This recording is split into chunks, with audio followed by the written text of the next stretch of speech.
Flesh on my tongue, iron in my lungs, blood on the snow, name on their shields, night in my veins, storm in my ears. Wolves trace our steps, God's count our kills. You are waiting for Valhalla, I can hear it in your roar. Every scar a burning banner, every heartbeat keeps the door. You are waiting for Valhalla as the crows begin to call. If I fall in thunder. You are waiting for Valhalla.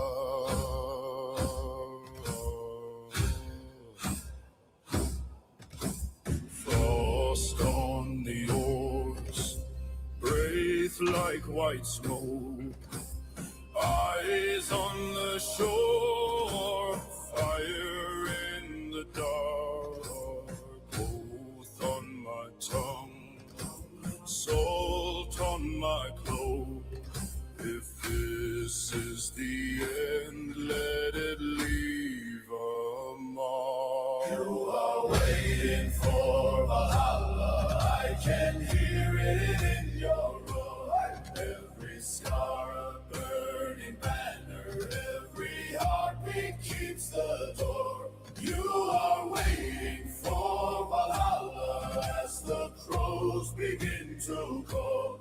If I fall in thunder. You are waiting for Valhalla. If I do not see the morning, carry my name in your mouth. Raise up the horn, pour the glory, let my children hear the shout. Hey! You are waiting for Valhalla, I can hear it in your roar. Hey! Every scar a burning banner, every heartbeat keeps the door. You are waiting for Valhalla as the crows begin to call. All right, we're going to get started here. We fall in thunder. You are waiting for Valhalla.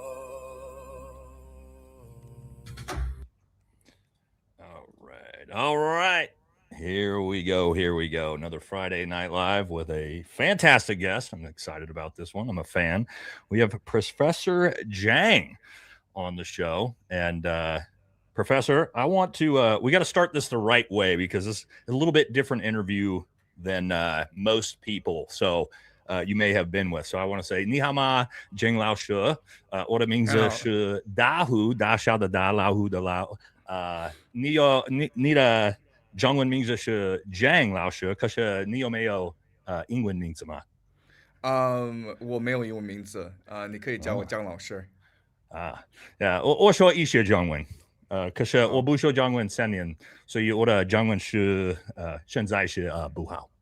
对。Okay, all right, guys. Sorry, that's the first guest I've ever been able to speak Mandarin to. So glad to have you on. We're going to talk about a lot of different stuff tonight. Obviously, the war's all over the place right now. We went from maybe a peace deal today to it sounds like the ceasefire has already been broken today, and Iran is announcing they're reclosing the strait, perhaps.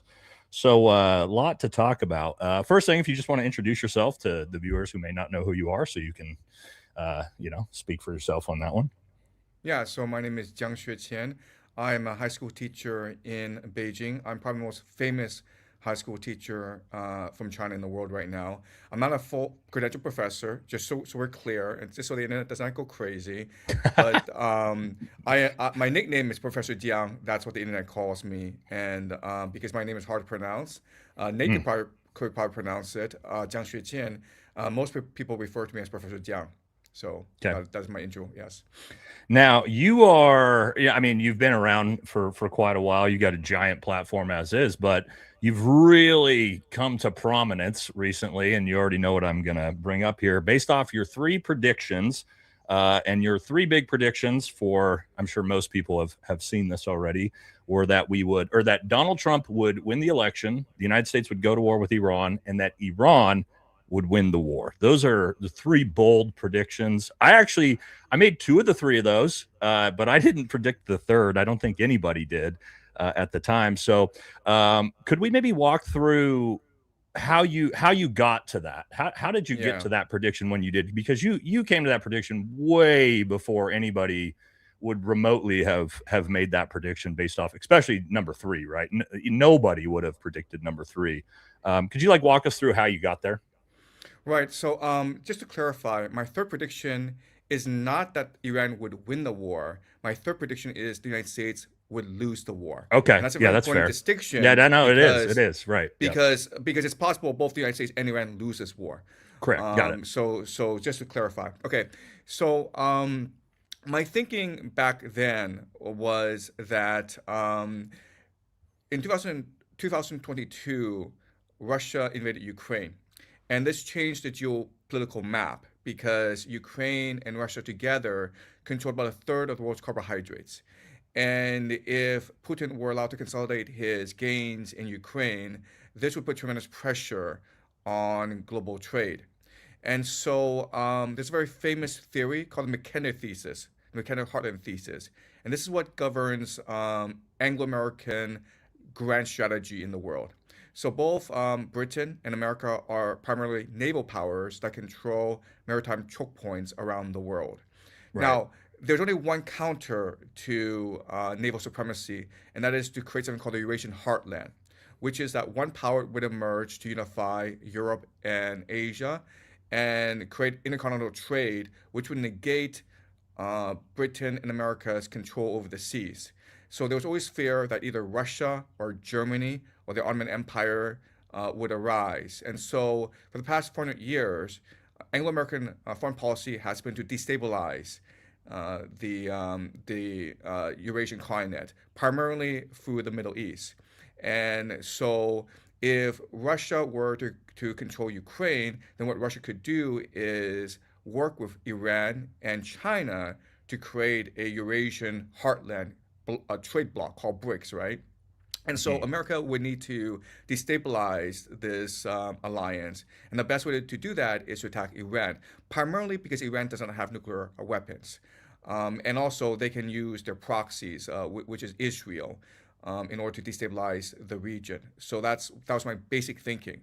But then I asked myself, okay, well, are there historical precedents for this, where an empire goes and attacks a nation unprovoked for no particular reason? Well, historically, there have been lots of examples. The most famous example is during the Peloponnesian War, Athens attacked Sicily for no particular reason. Then you look at these historical examples. What happens is you recognize that when you do that, when an empire goes and attacks a foreign land for no particular reason, the empire ends up losing this war. It doesn't mean that Sicily or Iran will win the war, but it means that the empire will lose the war. And the reason why is that the empire is overextended, it's over Right. leveraged, and it doesn't really have the political will to win the war. So just by studying some historical patterns, I came to the conclusion that America will probably lose this war, meaning that it would be forced to retreat from the Middle East.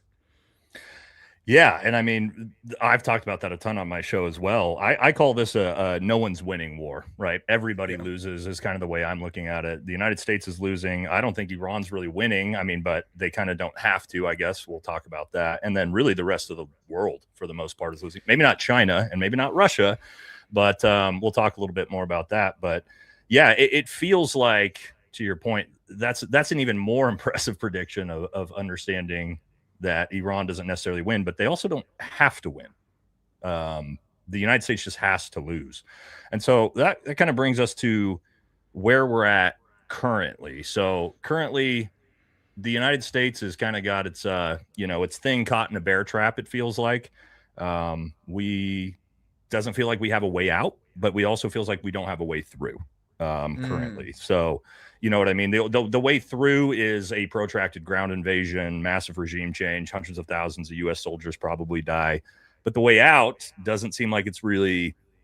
Maybe there is. Maybe we could talk about maybe the way you see the war moving forward from its current state, if the United States even has a way out.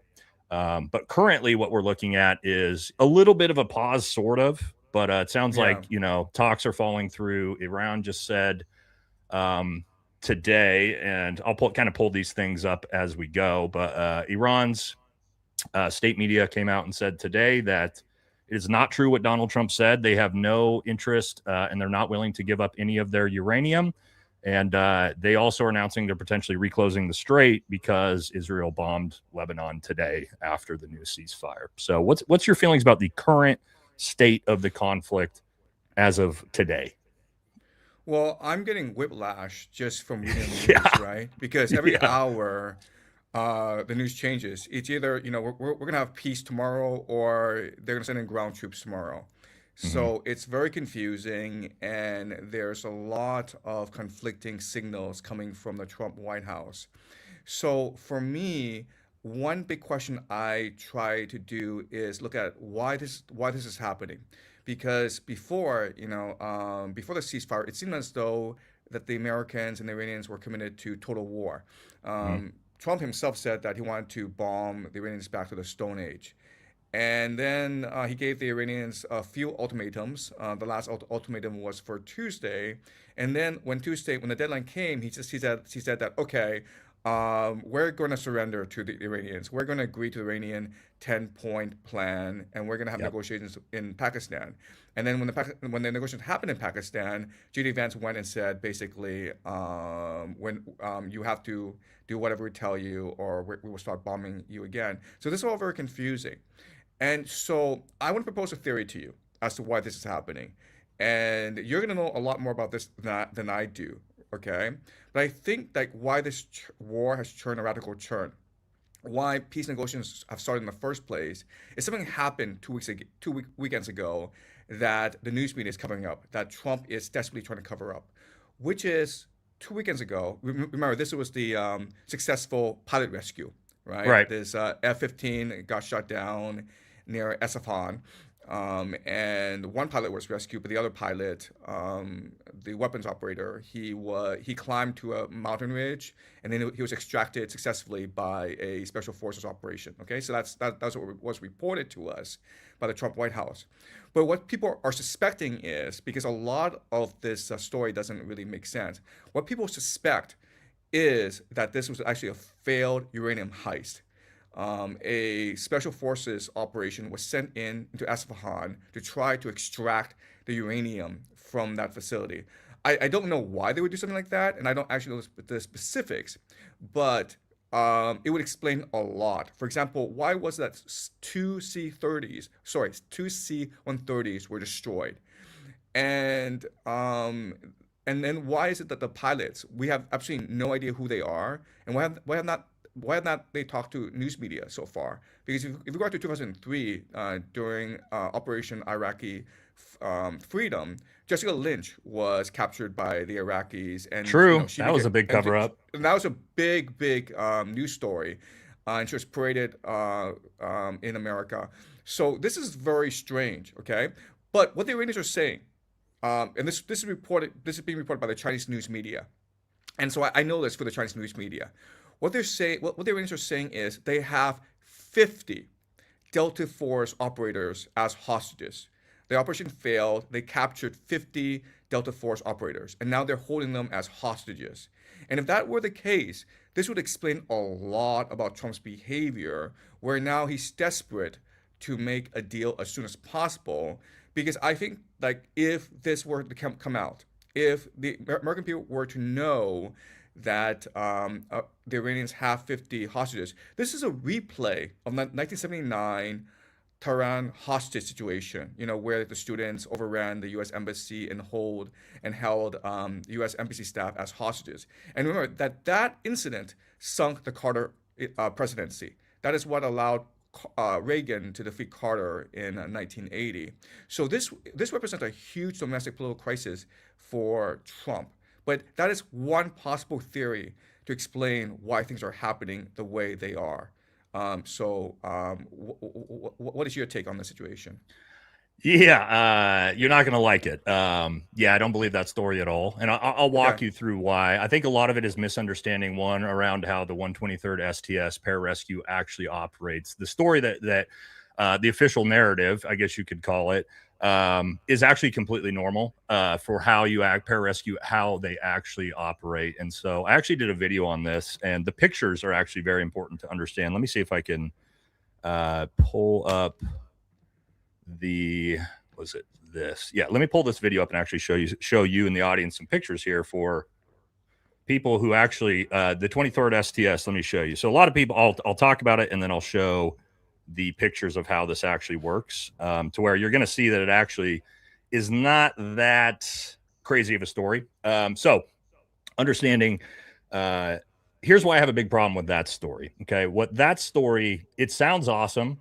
First of all, I'll tell you, I've trained to clear underground nuclear bunkers back in 2018, when the potential North Korea war with the United States was kicking off. First Special Forces Group, which I was in, was the lead planners for that. And we had to actually sort of plan for a lot of those types of things, trying to get into underground nuclear facilities and things like that. I can tell you it's a massive undertaking that would have taken far more assets than we saw deployed, first of all. But really what you have is you have two competing stories here. The first competing story is the narrative you're just talking about, which it is kind of an interesting thought. And I could see maybe the United States go for it. The problem is the real story is actually more of a knock on Donald Trump than the uranium story, because the uranium story suggests, and I saw a lot of different versions of this, that Delta Force, Army Special Forces went in, tried to do this big uranium heist, and maybe there's hostages taken. I've also heard 1,500 Iranian soldiers were killed. There's 1,000 different stories on this. The idea that 50 Delta Force operators are held hostage, I've got friends, active duty friends in Delta Force that I've talked to. That's not a thing, unless they're covering it up too. But from the guys in Delta Force that I know, nobody has said a word about that at all. So that's a little bit hard to believe. But really, when we talk about the official story is really important for people to understand and not overlook. And that is that the United States carried out the biggest bombing campaign of the war, bombing civilian infrastructure, bridges, all sorts of different power infrastructure and things like that, which is all war crimes. So what in my opinion happened, looking at all of it, the United States committed a bunch of war crimes, got a pilot shot down while committing those war crimes, and then the rescue operation, which what happened, the 123rd STS goes in, and they have A-10 aircraft. These are close air support aircraft that are naturally part of rescue operations that are guarding the 123rd STS that go in. Two of those were shot down. The government still hasn't admitted to one of those being shot down. I actually I've made a video about that before it even technically happened. That's not to say how I knew that, but and then we got a UH-60 shot down. Then what happens is you do have that pilot, the weapons systems operator. The first pilot gets recovered. The A-10 pilot gets shot down and gets recovered. The weapons operator, everybody thinks it's this crazy story because he was so far away from the other pilot. Well, understanding those pilots do not eject at the same time. The second pilot ejects first, the rear pilot, because if the front pilot were to eject first, because they're like this, he ejects here, he would smash into that back pilot and kill him. So there's a separation when they eject, and then also they're under parachute. Also, that fighter jet is moving at potentially 1,500 miles per hour. So you can get, tens to 50 plus miles of separation between these pilots, between the aircraft, because they're also coming at elevation under a parachute. Winds at elevation are hundreds of miles an hour. That parachute, I was on a military free fall team where we do military skydiving jumps from distances of 20,000 feet and above. And you can fly, the distances you can cover are absolutely massive in a parachute. So there's potential that those pilots aren't going to be close to each other. But the big tell here is where everybody thinks there's no way this is what a rescue operation would look like, because we lost 2 MC-130s and then 4 Little Bird helicopters. Everybody thought there's no way you would use all that for a rescue operation. That's not actually true because the 123rd STS literally does this to get into areas they wouldn't be able to get into otherwise. Let me pull this up and show everybody them actually training to do this. So they'd actually do this. What they'll do is they'll take MC-130s. They'll put 2 Little Bird helicopters inside of the MC-130. That's because these helicopters can't hold that much fuel. So if they need to fly from Iraq all the way to outside Tehran, for example, the helicopter won't make it there, but you can put them on these big MC-130s. And as you can see here, they wheel them off. They set them up. They put the blades on, and off they go. The reason why they do this is now those 123rd STS operators plus Delta Force, or it was, we believe, DevGru, which is SEAL Team 6 that actually assisted them. They can then take those Little Bird helicopters, get up into the mountains, get onto terrain, and they can actually go and rescue that pilot wherever he may be. Now, what happened was, Jason, and this is, again, the rescue operation here was botched. It was a terrible plan. JSOC fucked this up when they did it, and they sent in the 2 MC-130s with the 4 Little Birds plus the Air Force pararescue plus the DevGru operators. Where they landed, they thought was going to be a runway that was a typical aircraft runway. What it turned out is a bunch of moon dust. So if you're in the Middle East or been in the Middle East, you can get huge moon dust, that sits. They land those aircraft and they realize they can't take those aircraft back off. So what they got to do, they download the helicopters. They actually go retrieve the pilot, come back. And because the aircraft are stuck, they can't get the helicopters back on. They had to have 2 CASA style, like Cessna aircraft fly in to actually get all these to get the pilot and get everybody else out. And then what they couldn't do is leave all these American aircraft. They're only about 2.5 miles outside of a city center with 2 million people where they had to destroy the aircraft. Blow up the aircraft because they're not going to leave it there for Iranians. So so again, to my point here, it's not a for people to say, oh, it's there's no way there was 2 MC-130s and 4 Little Birds. You can see there the 123rd STS literally training. This is how they do these operations. Or right, you could have, those are the 2 narratives. You have the United States committing a bunch of war crimes, botching a bunch of stuff, almost getting a bunch of people killed through negligence and incompetence, or the heroic story of special operations and Delta Force going to try to take down uranium. To me, as someone who knows how special operations works and knows how all of these things are done, it's not that ridiculous of a story. It's it's not even that impressive of a story. If you go back to like Mac v. SOG in Vietnam and look at their pararescue operations, those are 1,000 times crazier and more impressive. So anyway, for me, I don't believe that narrative at all, just because I just think it's a little bit of, one, it lets Donald Trump off and Pete Hegseth off the hook for committing a bunch of war crimes against Iran. And 2, if there was 50 Delta Force operators kidnapped, people in my community would hear about it. You wouldn't be able to keep that completely quiet. And also Iran would not keep that a secret. Iran would use that as massive, massive leverage against the United States in that big PR propaganda campaign. So anyway. Okay. Little bit long-winded there, but just so for you, I mean, so you have some context of how we're sort of looking at it in the special operations realm. Right. So well, that's fantastic, and that clarifies the situation for me. So this leads to another speculation, and this speculation actually much, much worse, which is that Donald Trump is almost intentionally trying to lose this war against Iran. It does feel that way. And the reason why, okay, so let's let me explain my logic here, and feel free to interrupt me to clarify. No, you're good. Or to ask doubt. Okay, all right. So Donald Trump has always had issues with the current global economy, where the 2 major pillars of the global economy are the GCC, which provides cheap energy to the world, and China, which provides manufacturing to the world. These are the 2 major pillars of the current global economy. And Donald Trump thinks that, for the longest time, he thinks that America is a sucker in this relationship because it's American consumer who goes into too much debt in order to finance the GCC and China. So he's tried throughout his presidency to try to change this relationship, mainly by imposing tariffs on the world, right? But the Supreme Court told him you can't do that. That's the authority of Congress. You don't have the authority as President of the United States to impose tariffs on the world. So Then you look at what's been happening these past few months. First, January 3rd, Delta Force goes into Venezuela and kidnaps Maduro. You have 1/3 of America's naval assets parked off the Caribbean to enforce something called the Trump corollary to the Monroe Doctrine or the Monroe Doctrine, right? And Yeah. now, and now you have this war in the Middle East.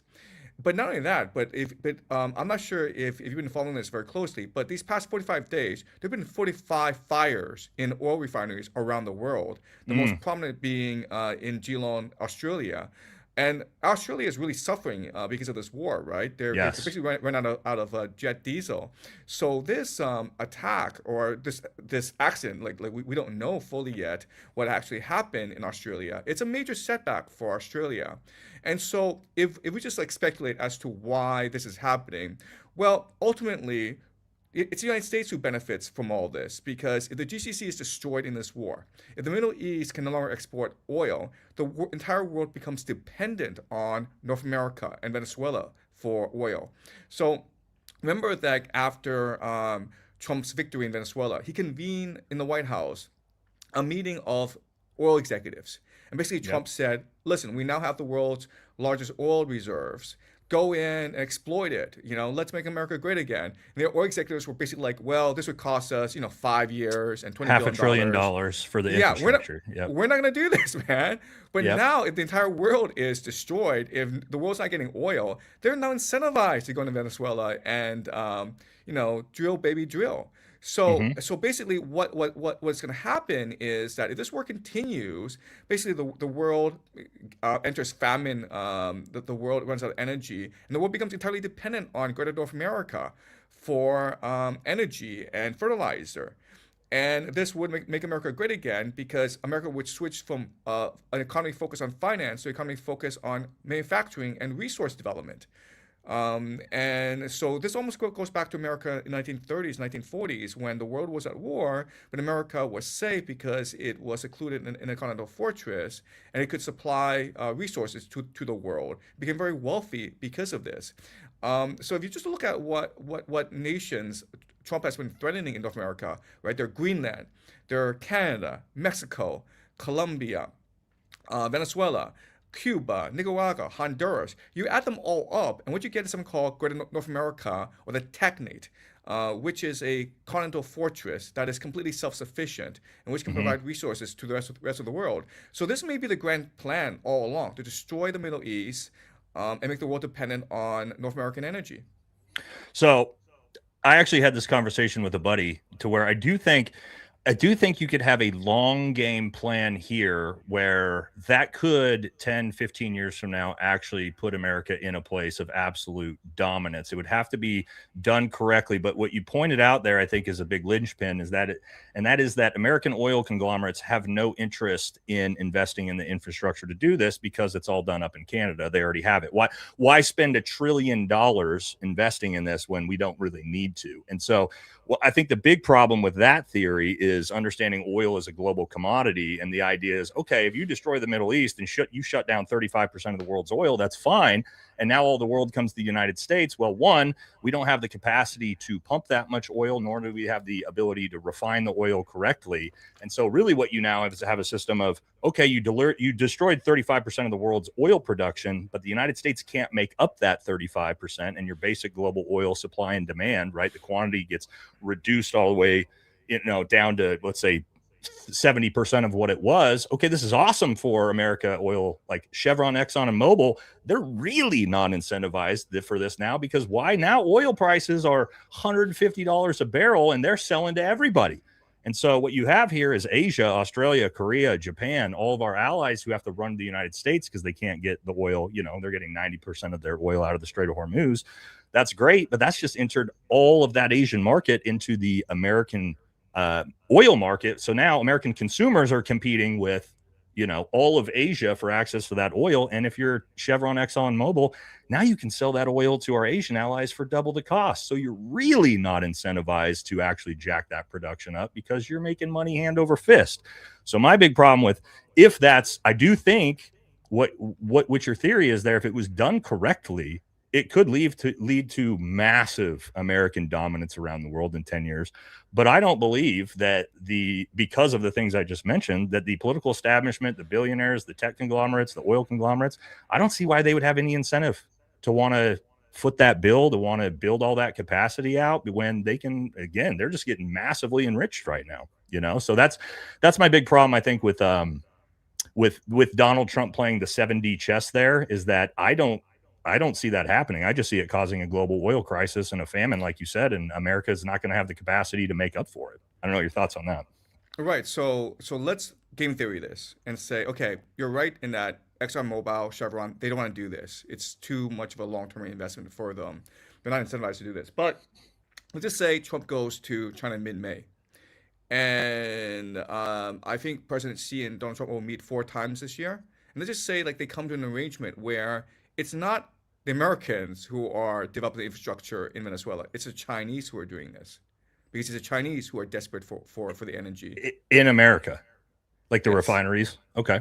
Venezuela, right? So the Americans aren't going to go to Venezuela to develop that infrastructure. The Chinese will, because the Chinese have been doing this in Venezuela anyway, as well as Africa. So the Chinese have tens of billions of dollars invested in Venezuela anyway.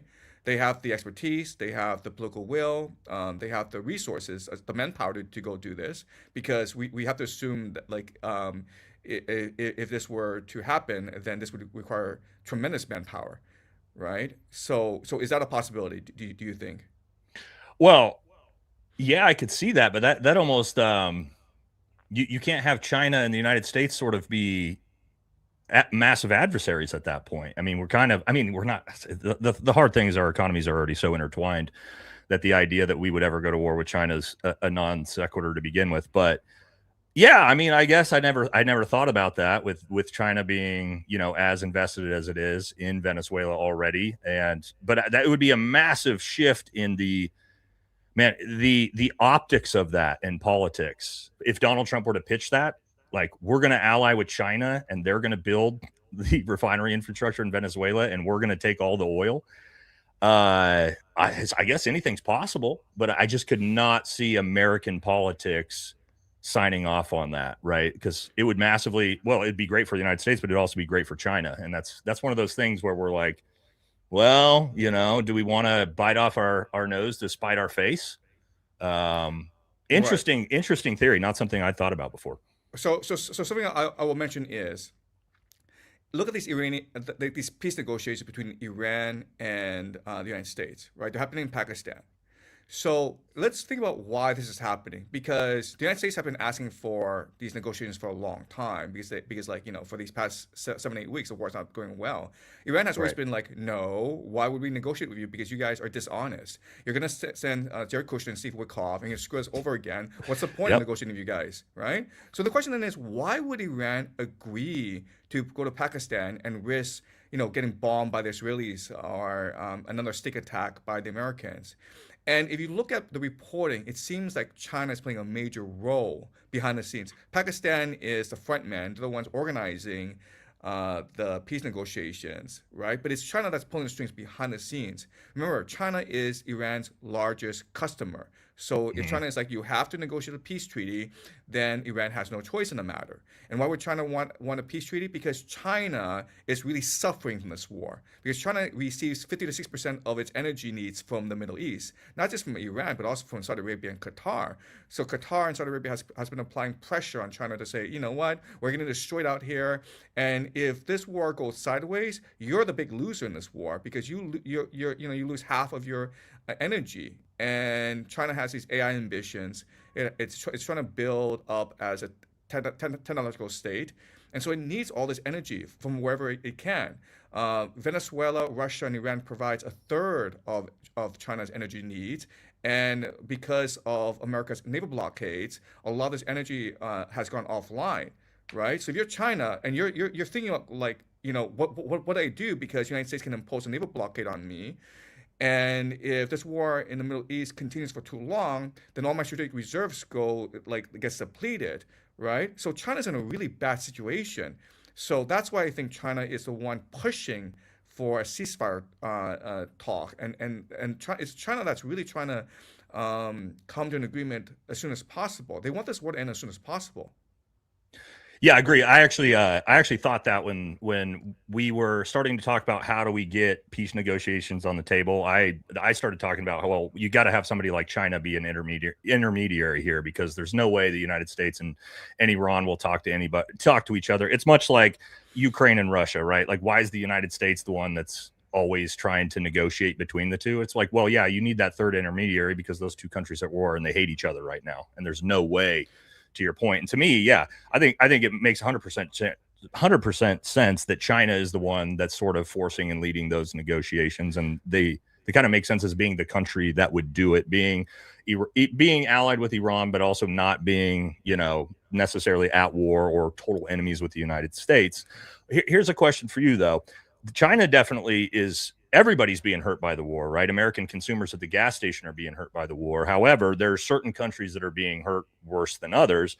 And I would argue that China, to your point, is not being hurt as bad as our Asian allies. If you look at Japan, if you look at Korea, I mean, China may have 50% of its oil and energy that's coming out of the Strait of Hormuz. Japan has 95%, right? Philippines, Indonesia, Korea, Taiwan, Australia. These are all countries that are almost solely dependent on oil coming out of the Strait of Hormuz or Mendab. And so for me, it kind of feels like if you're China and you're looking at this situation, you're China and Russia, you're BRICS.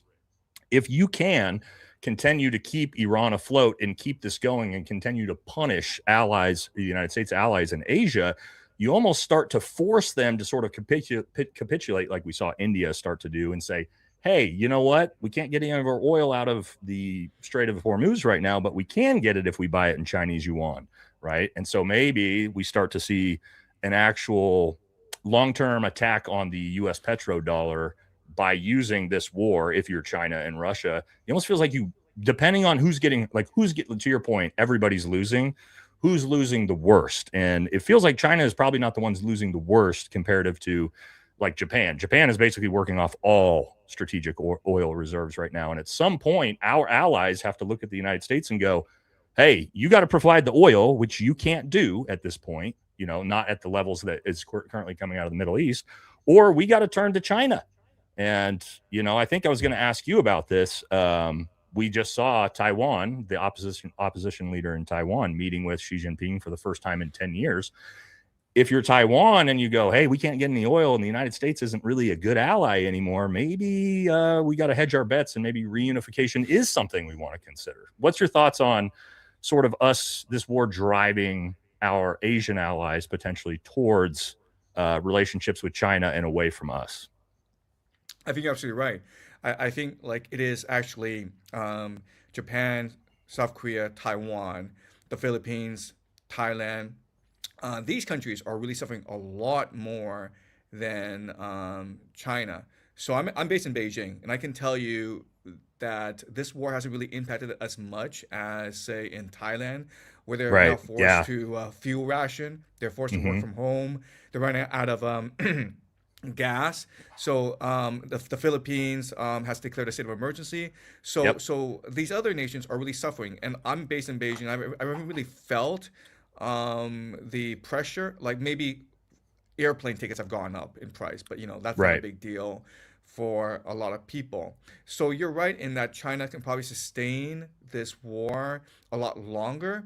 The problem is that if you think midterm or long term, China's still in a world of hurt, right? So Sergei Lavrov, the foreign minister of Russia, has just visited Beijing, and China and Russia have signed an agreement where Russia will supply more energy to China.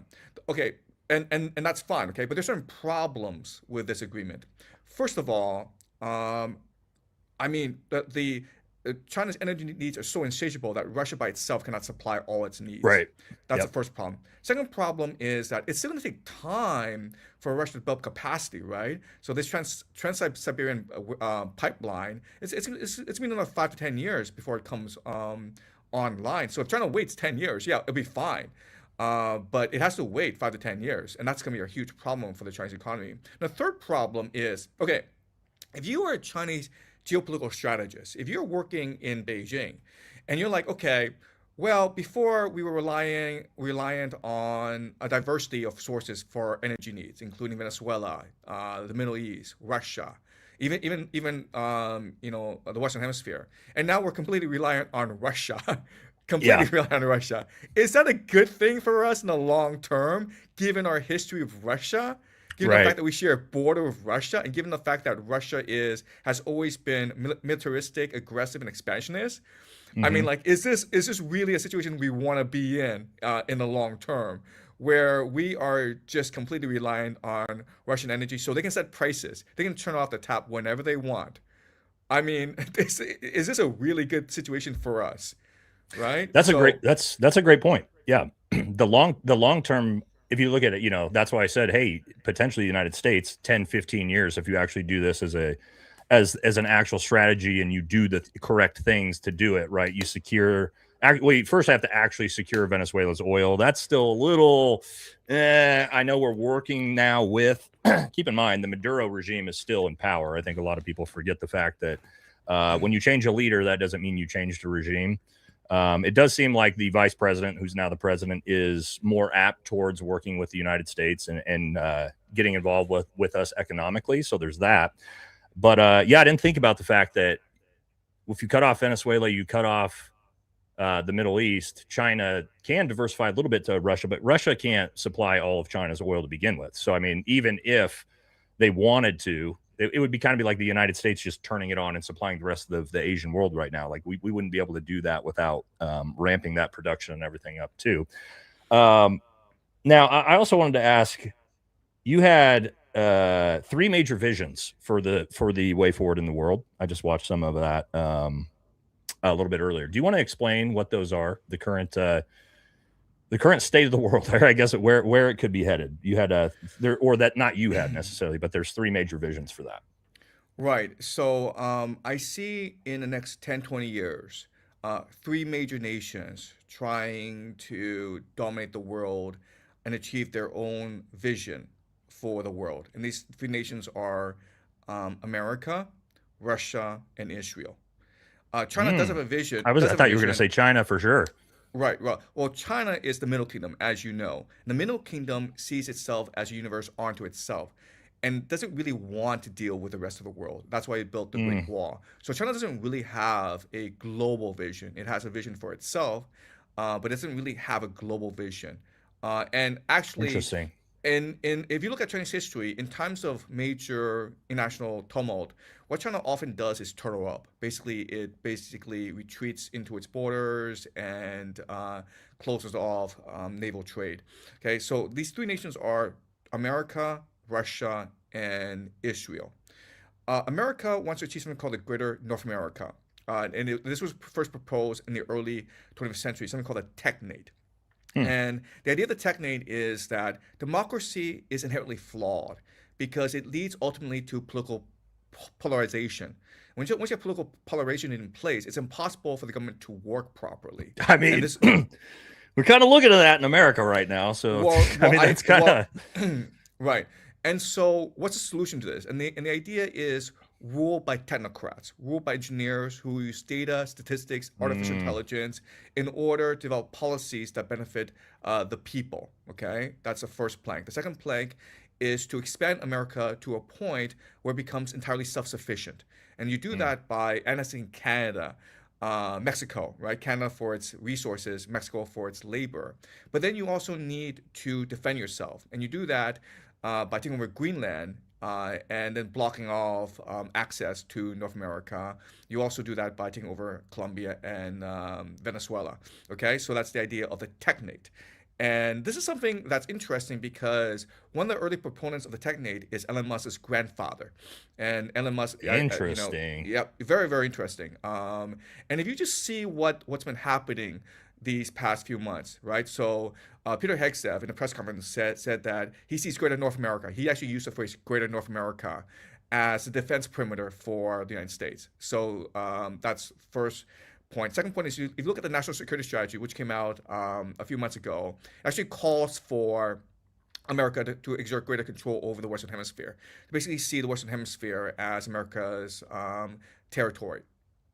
Um, and then you see this push towards AI data centers, and you ask yourself, why are they investing so much in AI data centers when they actually they don't produce any profit?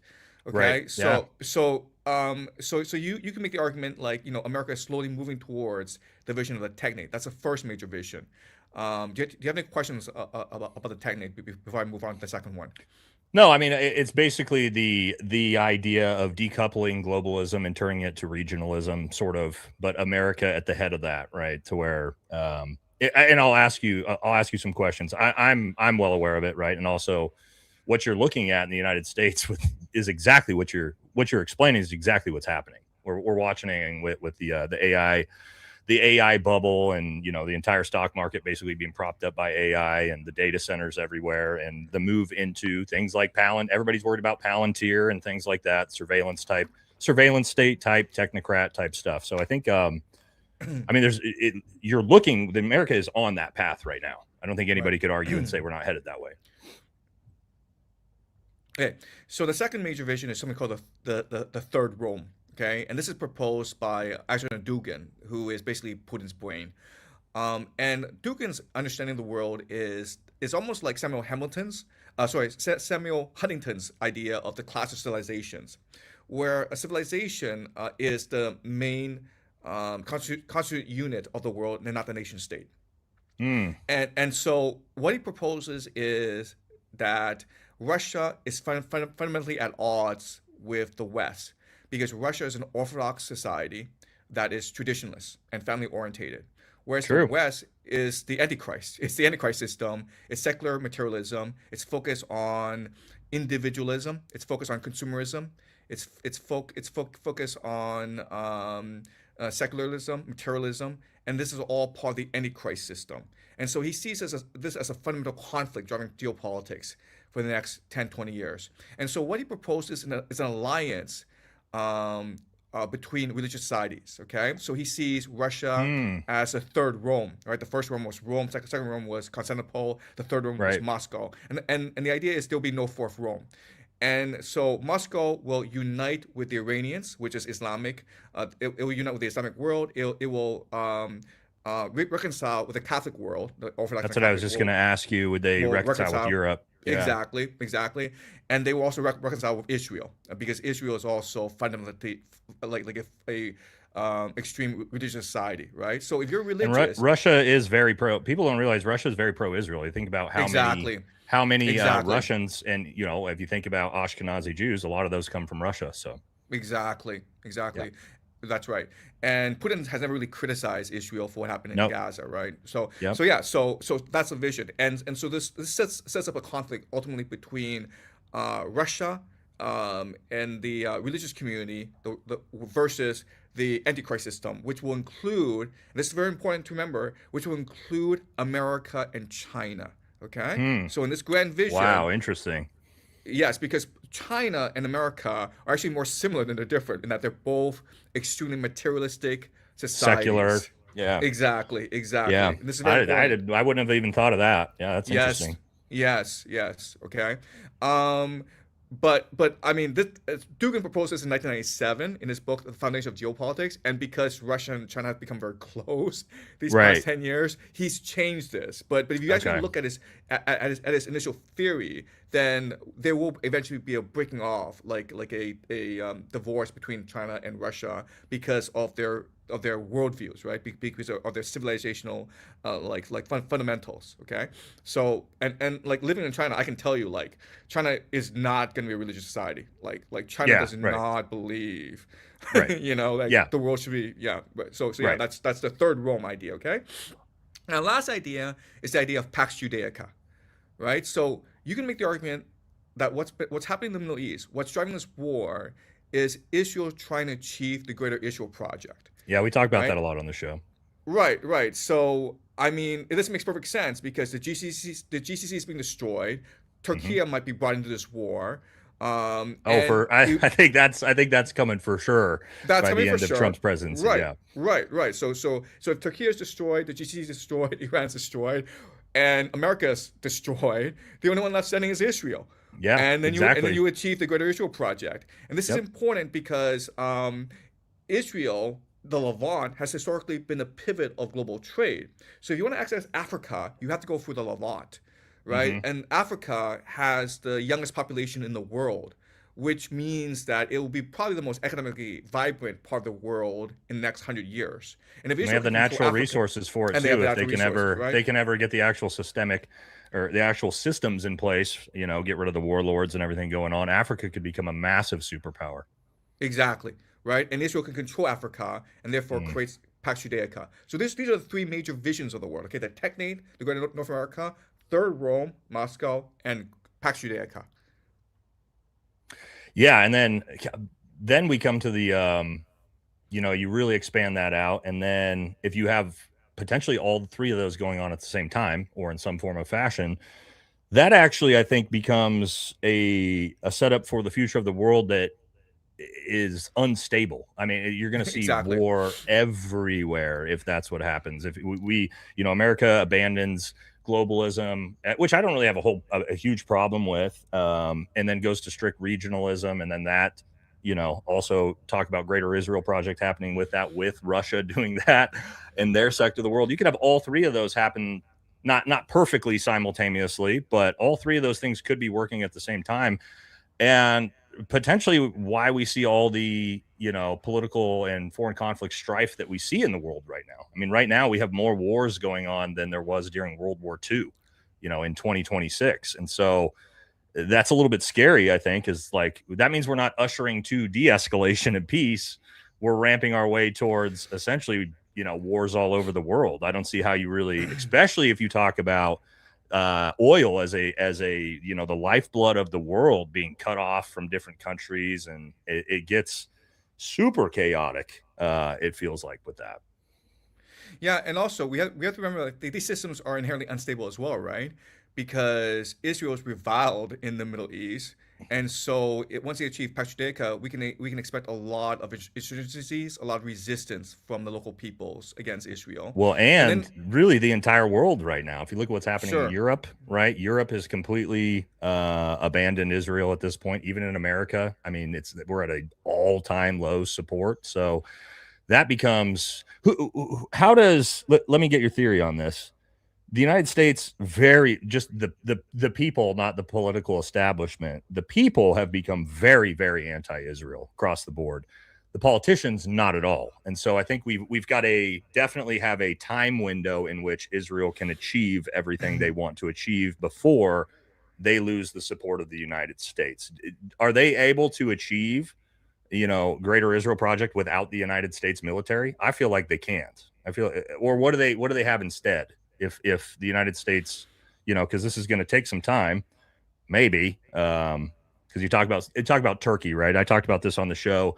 My prediction weeks ago was when Donald Trump started talking about leaving NATO, I said he's doing that because Turkey is a NATO ally. The reason why we abandoned NATO is so that way we can start a war with Israel against NATO, and we're not attacking a NATO ally. That was my prediction on what might happen with that. What's your thoughts on that? Do you think one, potentially the United States leaves NATO to attack Turkey with Israel, and two, what happens to the Greater Israel project if they no longer have the United States? yeah, Turkey is very interesting because both Pax Judaica and the Third Rome call for the dismantling of Turkey, right? Hmm. So in the Third Rome prophecy, which is a very important part of the Orthodox tradition, um, Moscow becomes a third Rome when it returns the Greeks to Byzantium, which is modern day Istanbul. Okay, so basically the idea is that at some point Russia and Turkey will go to war, With and each other.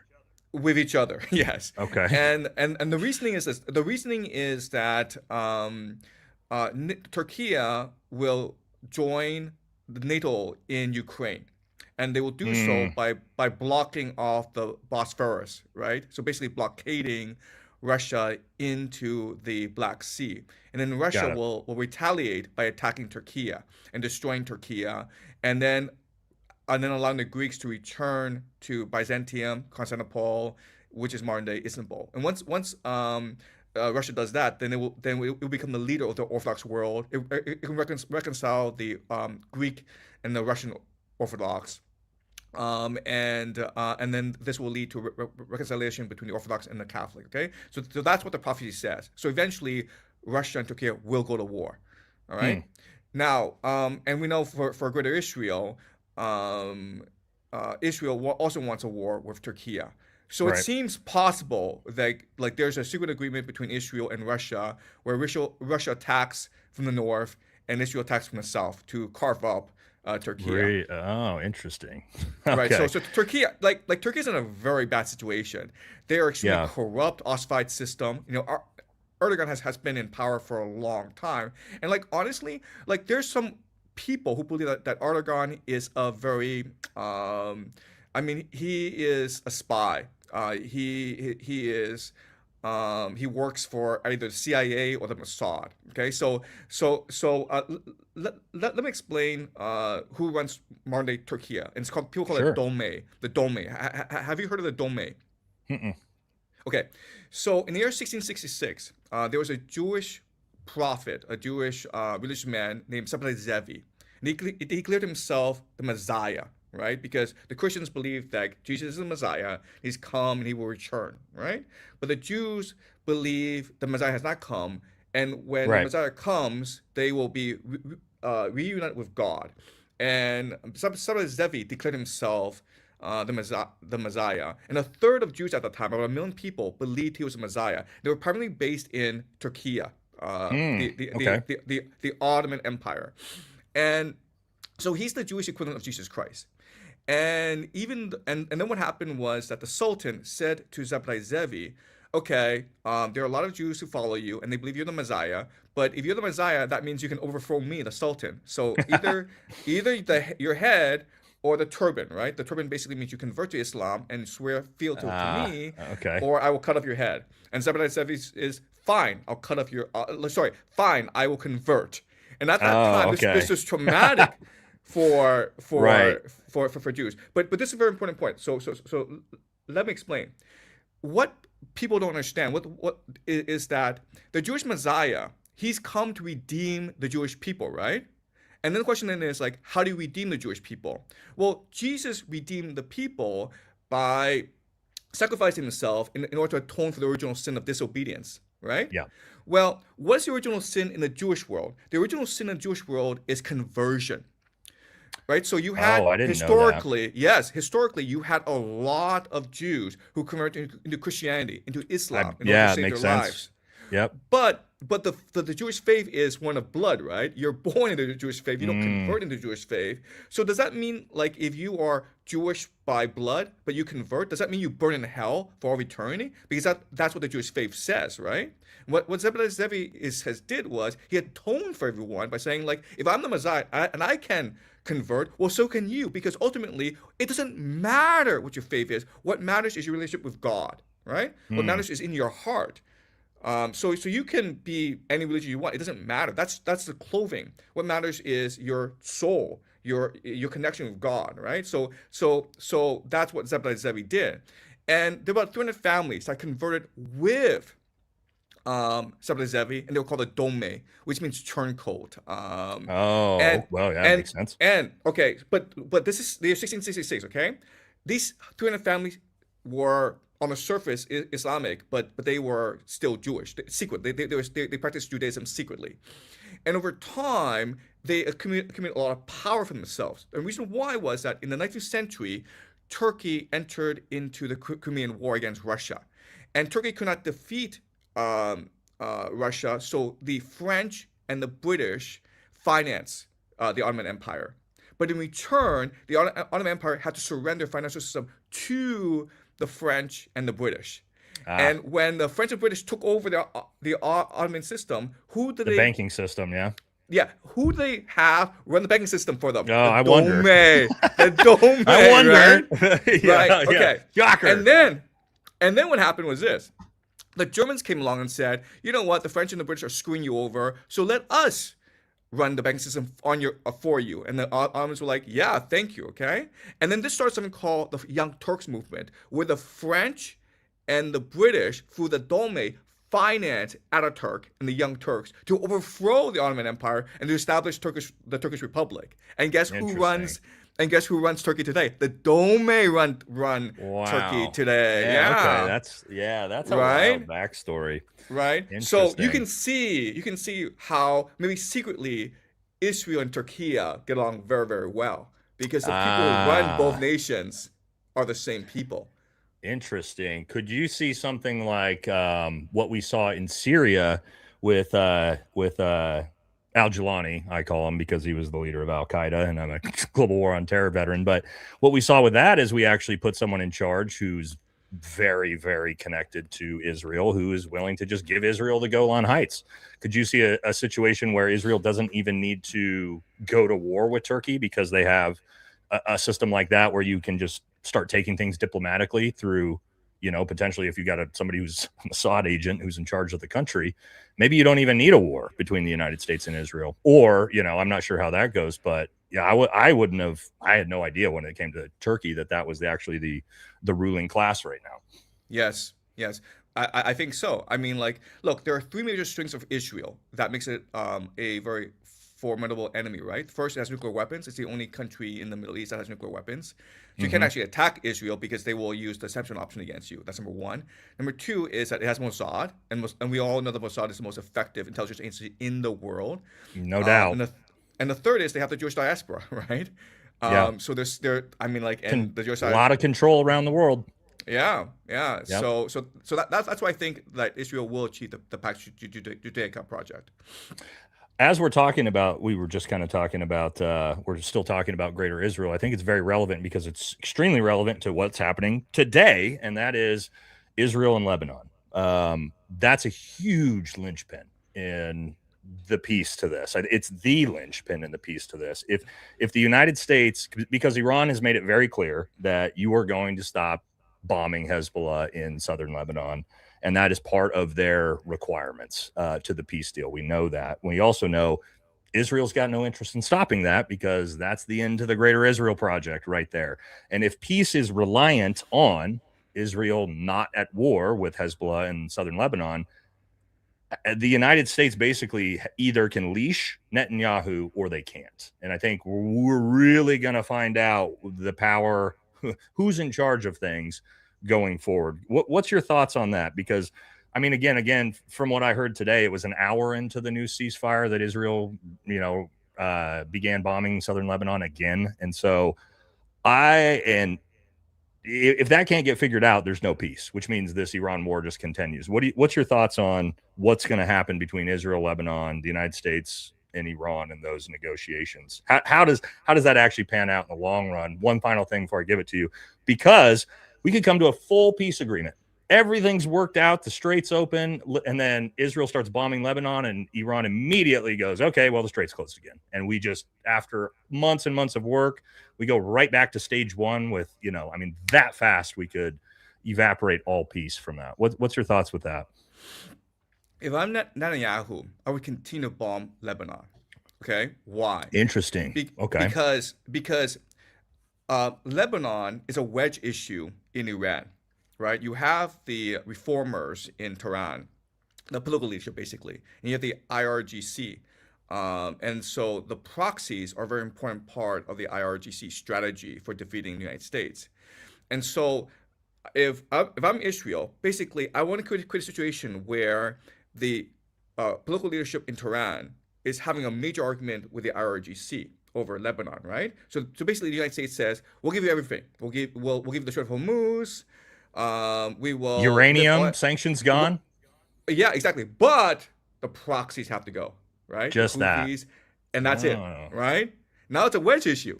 And now the Mhm. conflict's not between the political leadership in Tehran and the IRGC. And you can imagine a civil war breaking out over this issue, right? Especially if the United States does the full 9 other points. I mean, Exactly. basically full surrender. The United States says Exactly. we will surrender and give you everything you want. That's Our right. one condition is Right. Israel is allowed to continue its war against Hezbollah, Hamas, and the proxies. I could see Exactly. that. I could see Exactly. that being something we eventually got. I don't know if Donald Trump. I think the problem might be Donald Trump can he politically. I think it makes sense, but can he politically come out to his base and say that? hey, we gave up, we gave Iran everything they want, but at least Israel gets what they want. Americans are not. I mean, across the board, Americans will go, what is this? You know? So, but go So, on with your point. so I think Netanyahu and Trump are a lot more politically savvy than people give them credit for. I mean, like Trump has been able to pull off so much crap these That's past true. few years. That's Can true. you imagine? Can you imagine like a year ago? You know, we're having this conversation where okay, Trump's gonna win the election. MAGA's gonna fully support him, and then he's gonna do whatever the Israel lobby tells him and go start a war against Iran. You and I would both be like, well, the base will turn on him.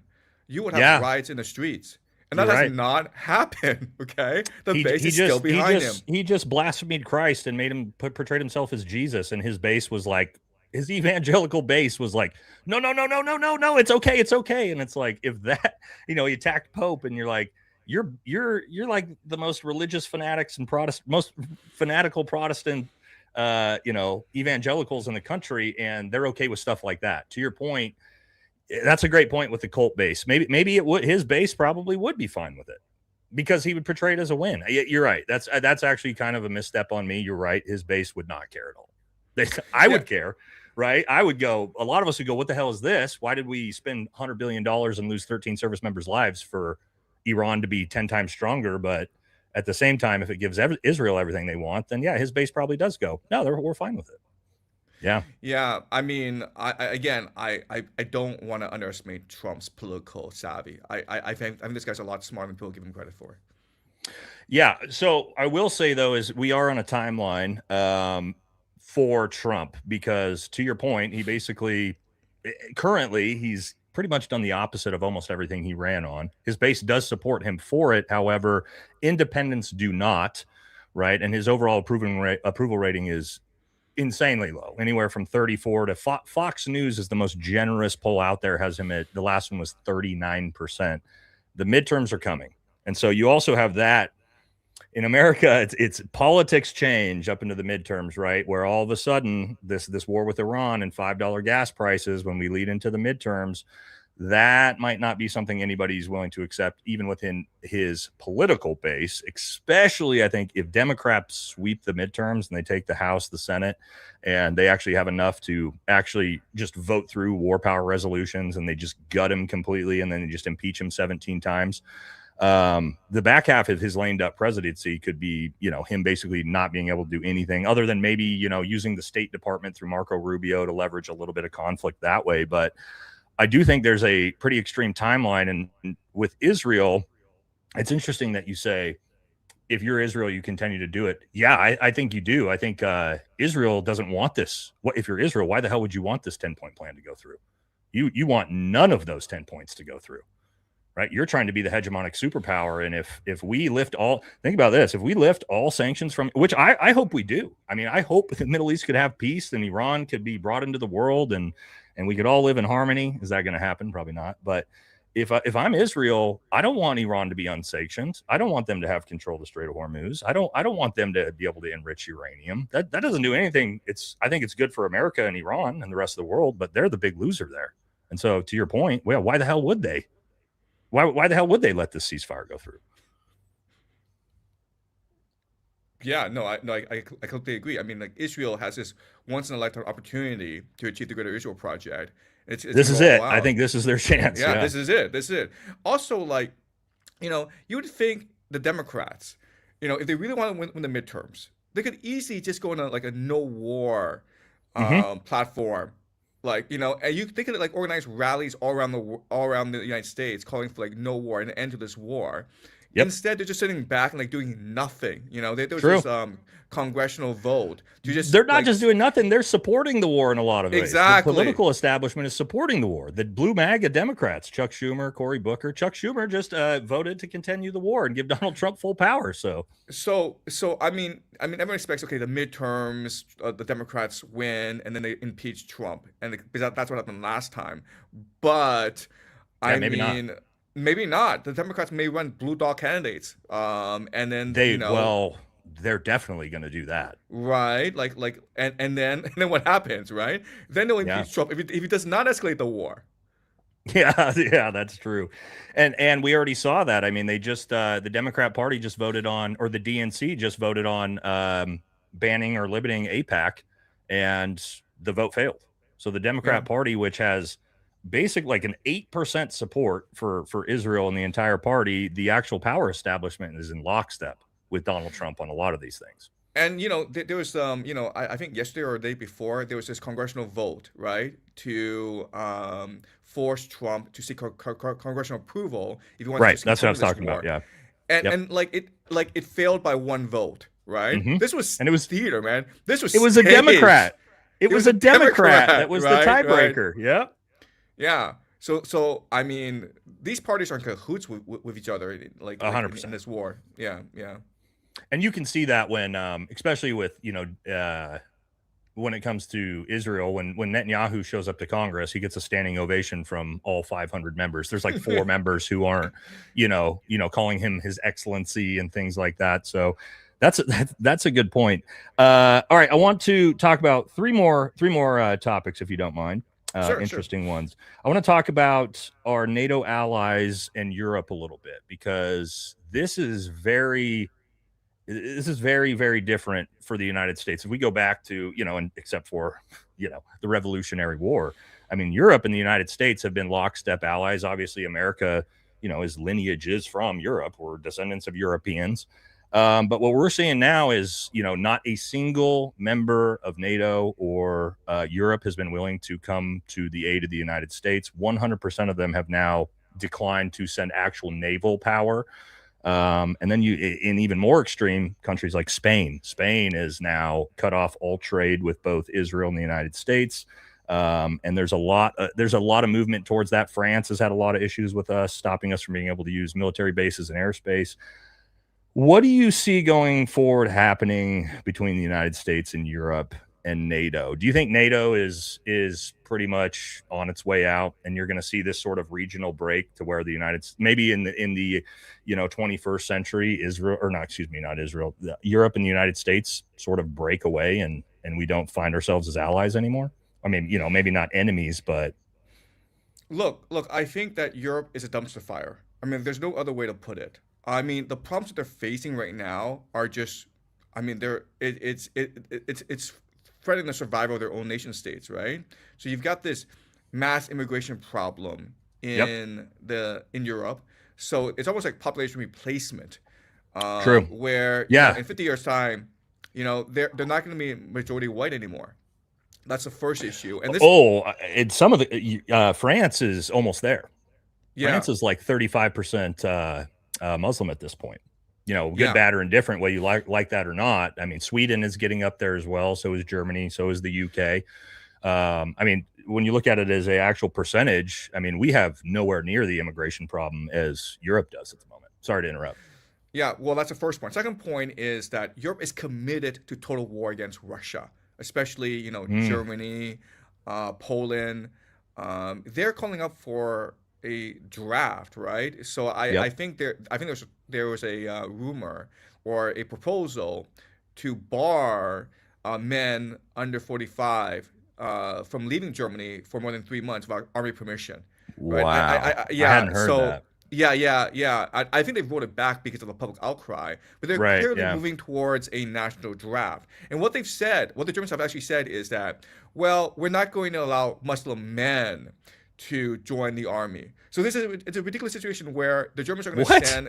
Yes, yes. You're It gonna is send so so you're gonna send all your ethnically Germans off to die, your young ethnically German men off to die, but not your young immigrant men. Ah, okay. That sounds like a exactly. great plan. Yeah. Exactly. Okay. Right.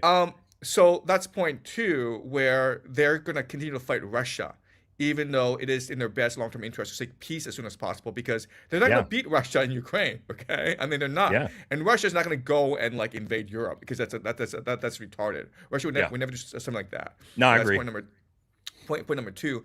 Point number three is that you have a huge aging crisis in Europe, where the population is becoming much older and therefore much more authoritarian, and much more delusional. Okay, so the Europe has this fascination with DEI that America was able to get rid of. Yep. They're obsessed with woke politics. They're obsessed with DEI. They're obsessed with bureaucracy, and this is stifling innovation. This is stifling entrepreneurship. It's killing the young people in Europe, right? You got this aging crisis, and the last issue is their economies are no longer viable, right? The European economy was basically based on importing cheap Russian energy and then making manufactured goods for China. And now they have no longer have access to cheap Russian energy. They don't even have access to like Gulf energy as well, right? Yeah, So, now. and as you point out, the world doesn't make enough energy. America doesn't make enough energy to supply both Asia and Europe. So Europe And completely us, screwed. and America, and Right? Canada So, in a lot of senses. Yeah. and then you have like these political leaders in Europe who are extremely unpopular, who are just incompetent. True. Like Macron, Keir Starmer, Starmer is Merz. super unpopular. Yeah. And and Macron has been unpopular for the past 20 years, and he's still in power, which is just unbelievable. But yeah, no, I mean like I just think that Europe is completely screwed, and it's just a question of like how screwed are they, and will they drag America into their Well, yeah. well, they tried with the Ukraine war. That I mean, to your point, Europe and really France, Macron has been a huge problem with this.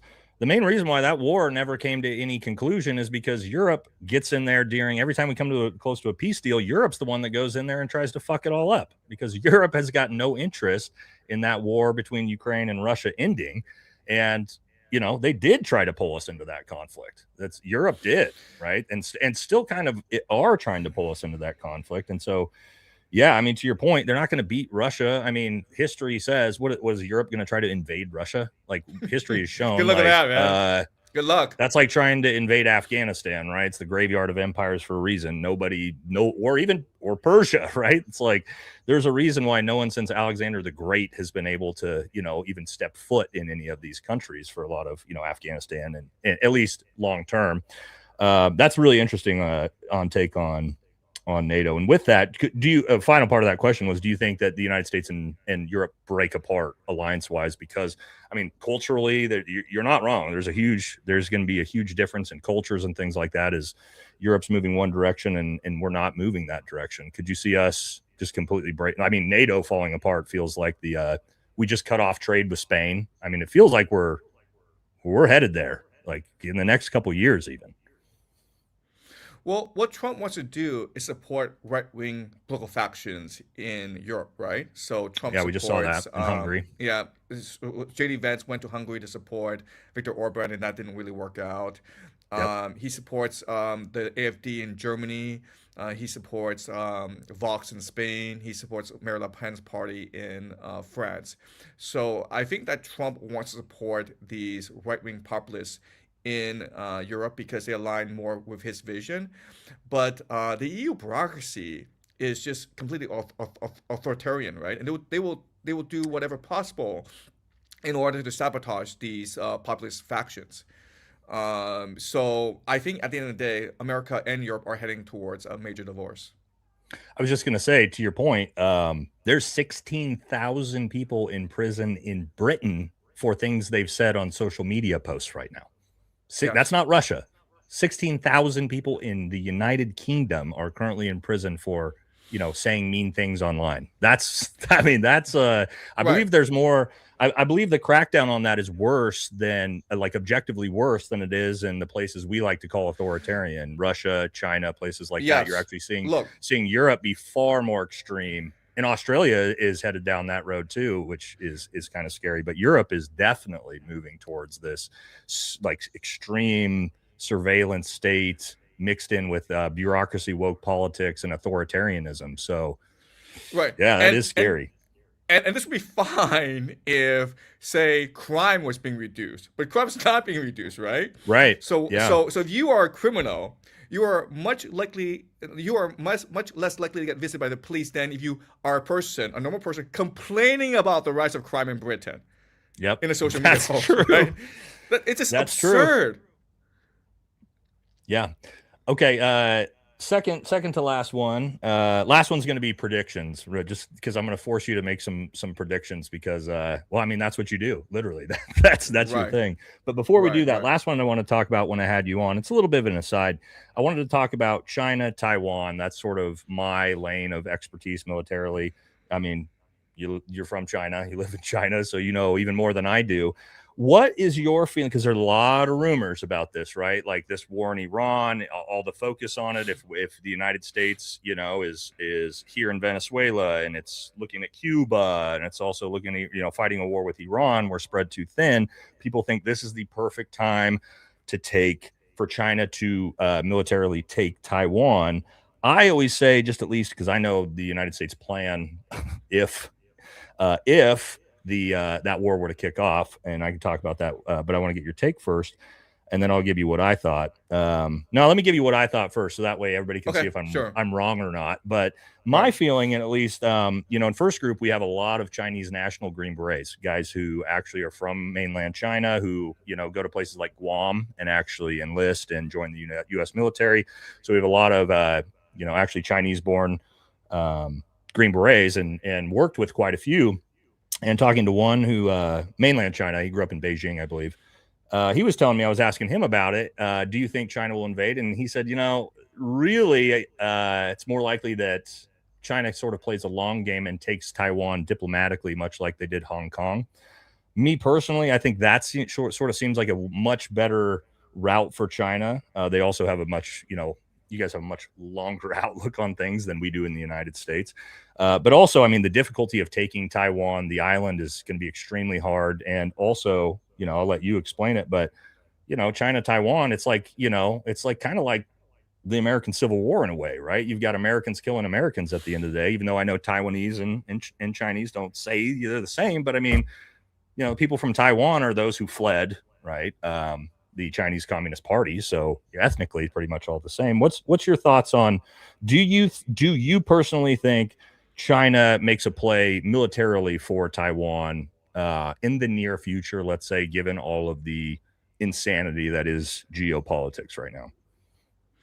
Right. So, I've always believed that China and Taiwan will come to a diplomatic solution, and Okay. we're seeing this play out with the KMT chairman visiting China and being greeted Yep. by the top leadership in Beijing, including President Xi. Hmm. And so I think there are elements within Taiwan and within China who believe that over time, reunification is almost an inevitability because of these very close diplomatic, Right. family, and economic relationships. Okay, and I think that's a strategy in both Taiwan and in China. The problem is Japan. Okay, this is Okay. right. Okay, so why? Interesting. Because a few months ago, Prime Minister Takahashi has said that Taiwan is core to Japan's strategic interests, meaning Mm. that if there were ever a Chinese invasion of Taiwan, that Japan would come in the aid of Taiwan. And this caused a huge uproar, as you can imagine, in China. So much so that Chinese Given tourists were essentially, that back history between your two yes, countries, especially. given so I mean like it's the backlash is so severe now that basically China and Japan have broken off diplomatic relationships, and before you Wow. had thousands of Chinese tourists going every day to visit Japan, For but sure. now Yeah. but now that's no longer the case. Ah. Tour groups have all canceled visits to Japan. I work at a school, and I was told by my school that if you visit Japan, you might be blacklisted by the government. Sorry to interrupt. Is this so? I lived in Japan from 2020 to 2023, and so we would see Chinese tourists all the time everywhere. I was in Yes, Okinawa, and a lot of people don't yes, realize Okinawa is a 20-minute fighter flight. it's very Excuse me, close. a 20-minute fighter. Like our fighter jets are to Taiwan in 20 minutes from Okinawa. So I mean, they're extremely close. And Yeah. so this must have been somewhat recently, where Yes. in the last couple of years that this happened.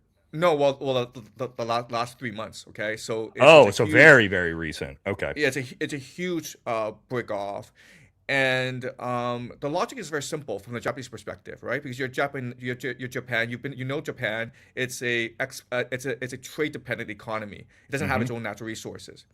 Yep. If Taiwan and China were to reunify, in theory, Taiwan could be used to embargo Japan, cutting Japan off from the Strait of Malacca. In the And Strait of Malacca into the Strait of Taiwan. That's where all the for the viewers, guys. That's where all of the oil that comes out of. yes, And actually, go ahead. You keep talking. I actually have the map right here. I'll pull up and show them. right. So this is an existential crisis for Japan, right? So Japan cannot permit Taiwan and China to reunify. And so I think that that's the real issue facing China in the short term. Remilitarize a resurgent Japan, and Japan, because of the war in the Middle East, it is remilitarizing Yep, for sure. its navy, and because I mean Hmm. this is an existential crisis for Japan, and you talk about this where Japan's going to suffer a lot more if this war continues than China, right? So you can Yep. imagine Japan trying to send an expeditionary force to the Strait of Hormuz in order to open it up. And look, at the end of the day, and you know this, but Japan has the best blue water navy in East Asia. China doesn't have a blue water navy. Hmm. So, and we can expect more conflicts arising in the South China Sea, especially Oh in yeah. contested territory. So the real issue is not actually Taiwan, China. The real issue is China, Japan. Interesting. Interesting. I didn't even. I mean, again, that was recent because in Yeah, 2023, we definitely didn't have that going on, and also in the South China Sea is such a such a diplomatic sort of chaos. You talk Philippines. I worked a decent amount in the Philippines, and just like understanding, the Chinese and American connection there with the government. And there's just a lot of vying for power and control in the South China Sea right now. And so that I didn't even think about the fact that, I mean, Taiwan as an island, to your point, I mean, that's one of the fears for, as you know, for China is, Taiwan and the United States potentially cut off the Strait of Taiwan that's and sort right. of and can stranglehold Beijing, because we did all the planning and everything for if the United States and China, or excuse me, if China invaded Taiwan, the United States, what our plan would be. So that's one of those sort of safe holds that Taiwan has with the United States is, hey, we can use artillery to sink your ships if you try to put them through, much like Iran is doing right now with the Strait Exactly. of Hormuz. Taiwan has that, but if Taiwan is reunified, I didn't even think about that. If Taiwan is reunified with mainland, now they can embargo Korea, both South Korea and Japan, That's from right. their oil coming out of the Strait of Hormuz. And there's nothing they could do about it. There's nothing Japan Exactly. or South Korea could do to stop that.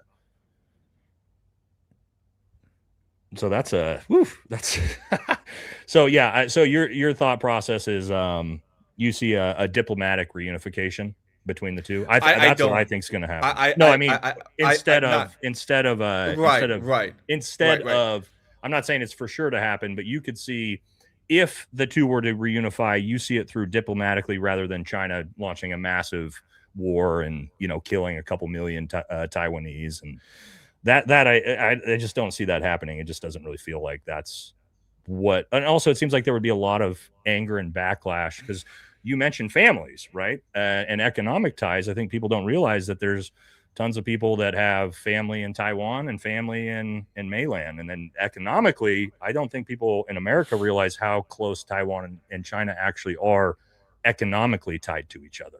I think we That's think right. like, oh, they're enemies, and it's like, well, that's a little bit more nuanced than that. Right.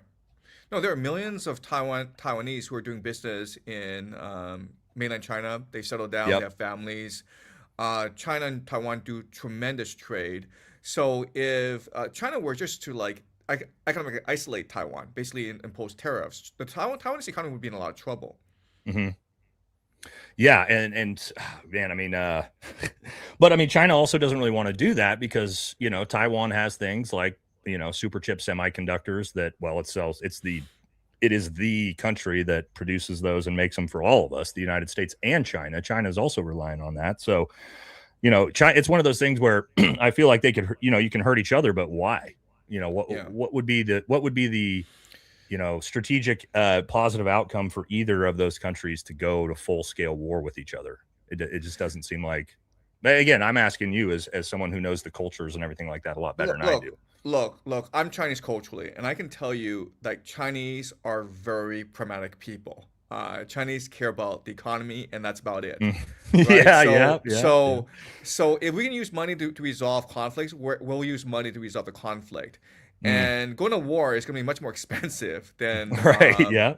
right? So, Yep. so Chinese are very pragmatic people, and that's why China is not going to militarily challenge the supremacy of the United States because it's too costly in the long term.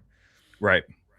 That makes sense. Okay, that's I wanted to get your take on that while I had you on, because typically it's just me, ranting and raving, and I'd like to think I know a decent amount, but nowhere near as much as you do on that. All right, final one I want to do before we wrap it up is predictions. Okay, I want you to give, if you're willing to. You've probably already done it, right? But obviously you predicted that the United States will lose the war. That doesn't mean Iran wins, obviously, as you Yes, mentioned, but yes.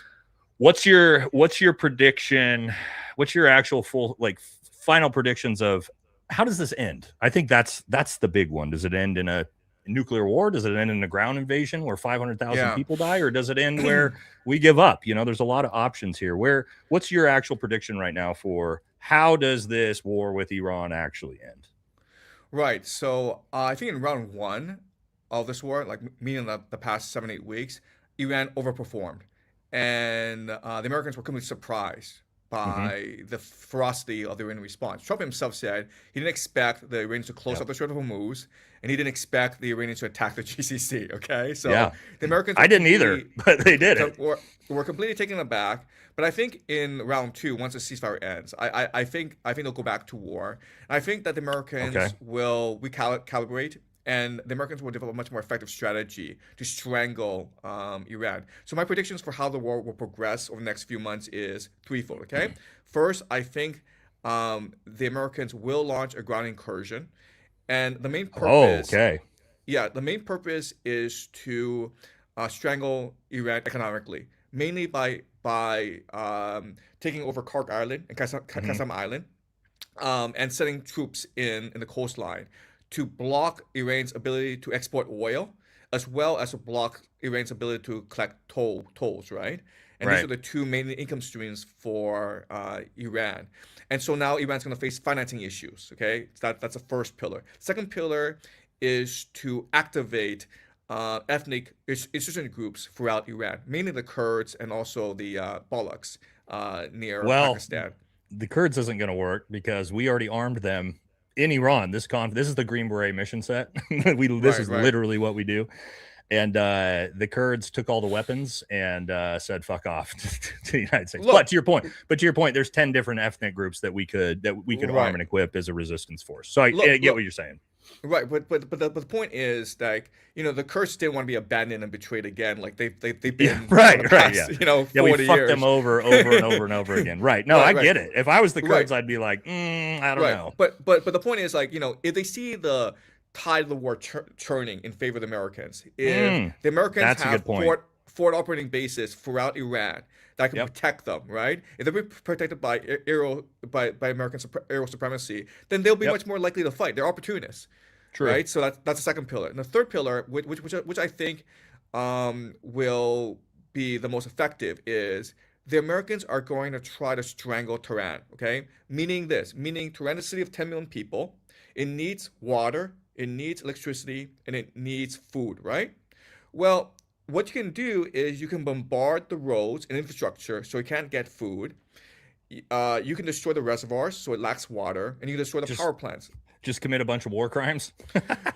This is war, man. This No, is I get war. it. No, you're giving your prediction of what will happen, and we've already, keep in mind the United States has already committed a shit ton of war crimes in this war, so Right. we will And 100% do that. the intention is to decimate the state's capacity to provide basic services to the people, so the people Hmm. become angry and revolt against you, right? Which forces a political solution. So the idea is to apply as much pressure as possible on the people of Tehran, so that the political leadership, is forced to accept American terms in negotiations. Okay, so that's how I think the Americans will fight this war in round two. It'll be much more strategic. It's going to apply pressure points as much as possible in order to force a political solution. Real quick on that, because there is concerns, right? You launch ground invasions, potentially you put boots on the ground, people die. There's going to be a lot of U.S., especially if we try to take Karg Island, right? Ballistic missiles start raining down, drones start raining down. 100% we're going to have substantially more U.S. soldiers killed. That's part of war, right? I went and fought the wars myself. I know what it includes. Yeah. Do you think that, I mean, look at the backlash off 13 dead soldiers. You start seeing hundreds of soldiers killed, thousands of soldiers killed. Do you think that'll have, because I mean, we look at Vietnam, we look at Afghanistan and Iraq. The reason why we abandoned those was public discontent at the fact that, you know, young boys are dying. And there's already this war is already so unpopular. Do you think that would have, I don't think Trump would give a shit, but do you think that would have enough effect to stop that plan for the United States? Once, like, you know, all of a sudden, hey, you start taking more losses than you thought, and then the backlash becomes extreme. You got to carry through at that point. Do you think the United States has the will for it? Well, first of all, you can't really fight this war from the air, right? The Americans are losing too many airframes as it nothing, is, yeah. right? Yep. Right, but also you're losing airframes, which is very expensive, right? So you've lost like 13 soldiers, but like you've lost I don't know how many planes, right? These planes, close to 30 now. Right, like one F-15 is $90 million, one F-35 is $100 million. So if you continue to fight this war from the air, you're going to bankrupt your military. I mean, these are very expensive, sophisticated machines, and so you need ground troops in order to establish aerial supremacy. Like, you know this, 100%. But you have to worry about economics, right? So you have to use ground troops. That's point one. Point two is you're right in that there's political backlash, but you'd be surprised by how people become desensitized over time. And the classic example is Gaza. Is Gaza, where, you know, the Israelis committed genocide in Gaza, and people became normalized, desensitized to that over time. They're doing it right now. They're doing it right now. They don't even report the news on it anymore. It's not even a story. So I mean, you're right in that, yes, like we hope that there's backlash because innocent people are getting killed, but this is a good point you're making. I mean, Gaza just showed us that people can become extremely desensitized, especially if the global economy is suffering, right? If you're worried about gas prices, if you're worried about not having a job, if you're worried about the global economy collapsing, you're not going to be that concerned about ground troops in Iran. You know why that's such a good point is because no one cared when American soldiers died in Afghanistan and Iraq in the back decade of the war.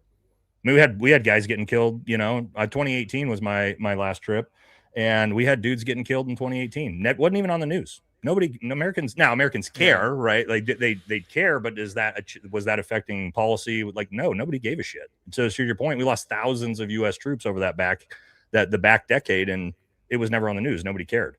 To your point, I didn't even think about the desensitizing factor of this is a new, fresh war, and the media cycle is on it. Yes. But after 6 months, after a year, and it's like people get fatigue, right? Where they're just like, you know what? I don't even want to fucking hear about this war anymore. And so, to your point, all of a sudden, then, you know, that's not the backlash. I didn't even think about the desensitization. I can't even say it. You know what I'm trying to say? Desensitization of the populace. And that's a real thing that, you know, that I didn't even think about. So that's definitely, I will agree with you. There is no way the United States can achieve anything without putting boots on the ground. It's just, what are you going to, and I know this, and we all know this, and this is not just Iran. This is every war and you understand this, but for the audience, really what you see right now is you see the United States engaging in a World War II style conventional war, and you have Iran engaged in asymmetric unconventional war. And those two things are at a head right now. So the United States, to your point, has to recalibrate because, like, this is the silliest thing to think, and this is why I hate when Donald Trump says it. We destroyed their air force and we control the skies, sort of.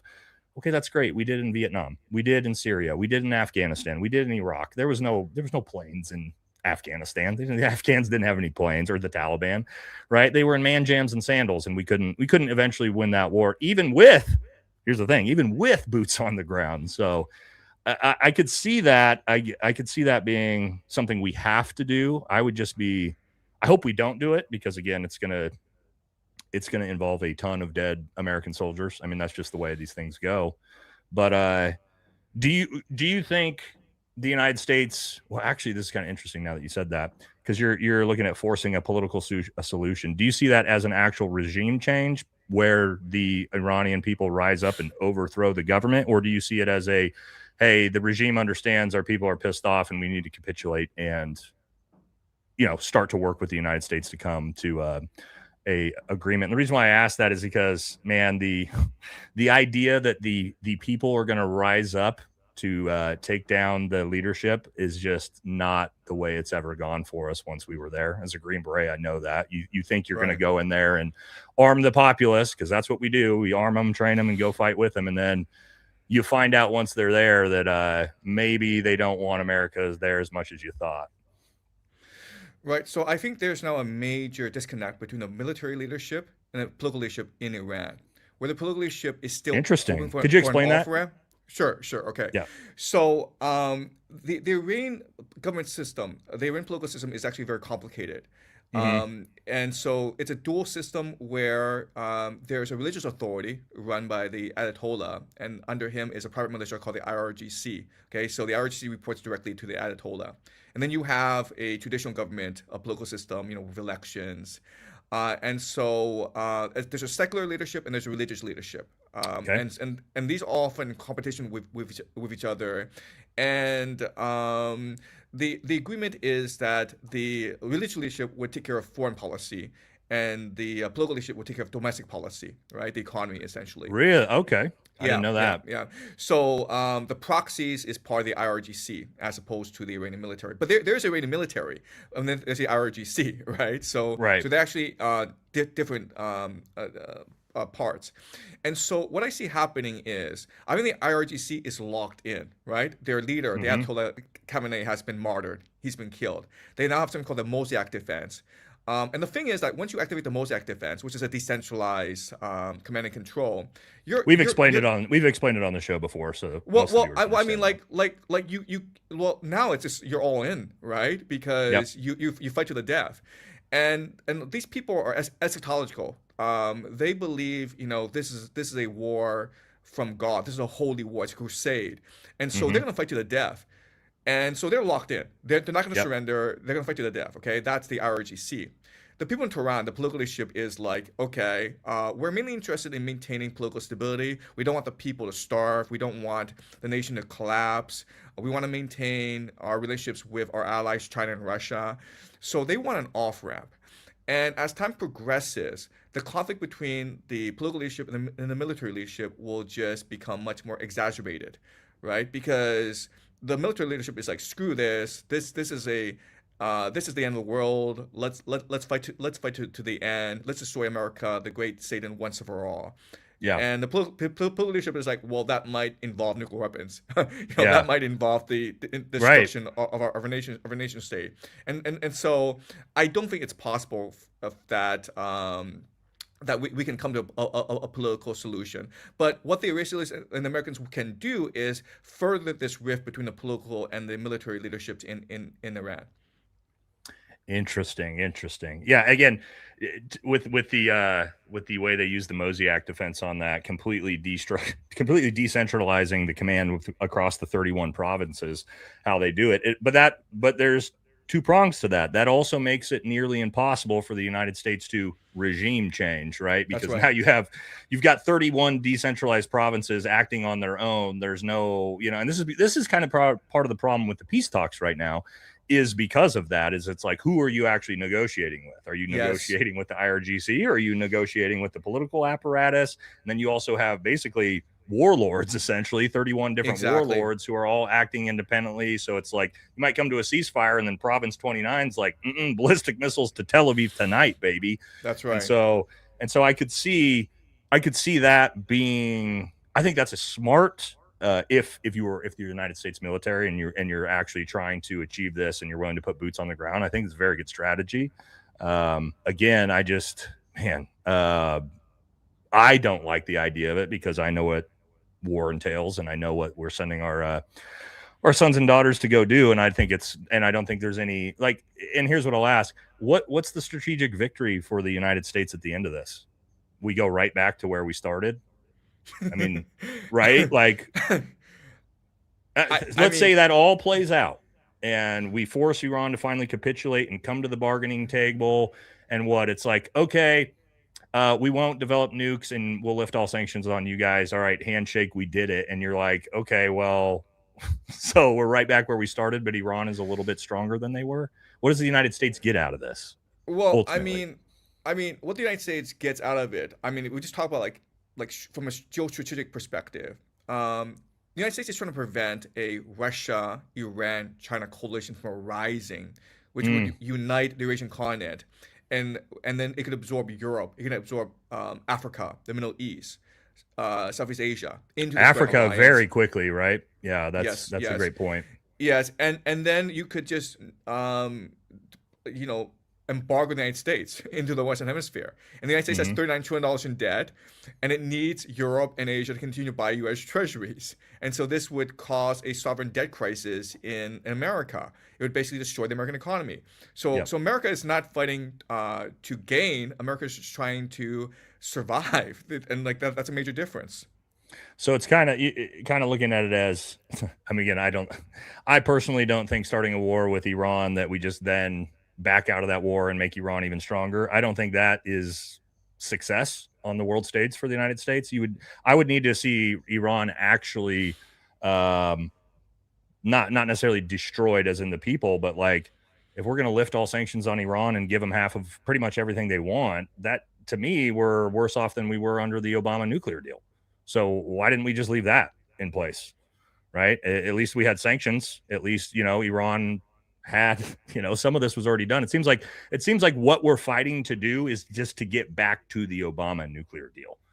And to me, it's like, was that worth $100 billion? And because again, to your point, if the goal is to keep China, Russia, and Iran from building a coalition and taking over, how does emboldening and making Iran stronger help stop that?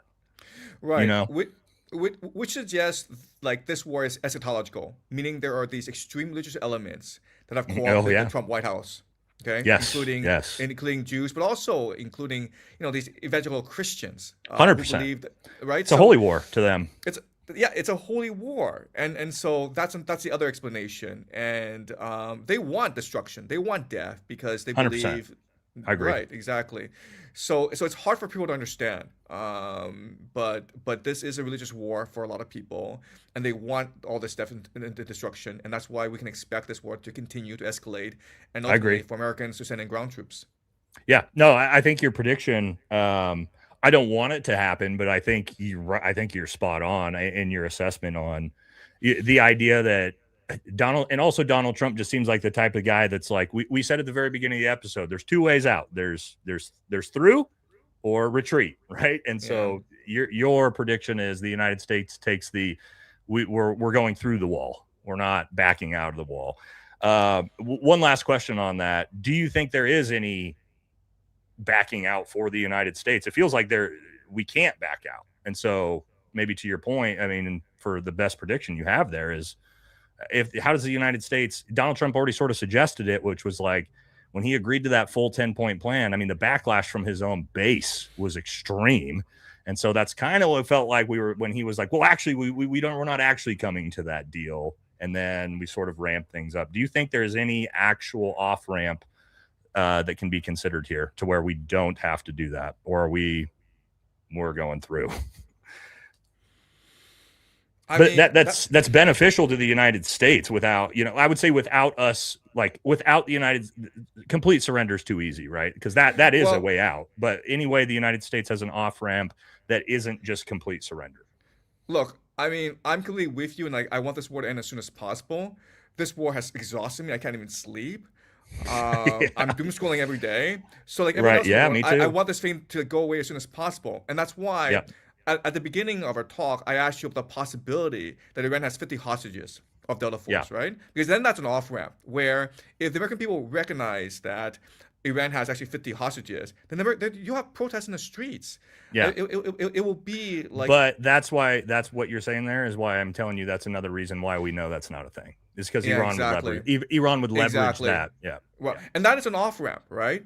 Right. Where both Democrats and Republicans would force Trump to negotiate a political settlement in order to free the hostages. That was an Yeah. off ramp, but you shut it down. So now I don't know what the off ramp is. Well. I'm not saying that. Like, I don't know everything. I wasn't there, but I might know people who were. I'll just say that. So, Right. but again, okay, yeah, that's where I'm at too on this thing. I say every day, I hope it ends. I hope there's a good way out, but I don't believe there is. I talked about it today on my show. You know, we jokingly made the episode, it's over, right? But I said in that episode, you know, what's the likelihood that there's so many things working, to your point, working against this being over soon, which is you have the fact that what you just talked about, and then you have the fact that, you know, our other ally involved in this, we talked about earlier, they don't want this to end either.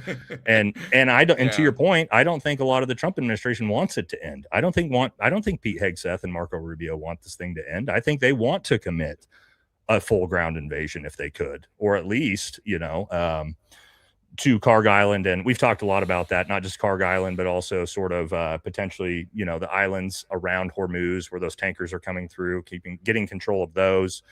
My worry there, and let me posture you this on there, or put this to you. The idea that we put boots on the ground in Karg Island. I look at things, I'm always thinking when I'm looking at this strategically, okay, if I do X, what does my enemy do? My big fear with Karg Island is, one, it's an island. So let's say we use the 31st MU, and my Special Forces ODA is trained to take down islands in the South China Sea in case we went to war with China. But again, I got a lot of reference on how this works.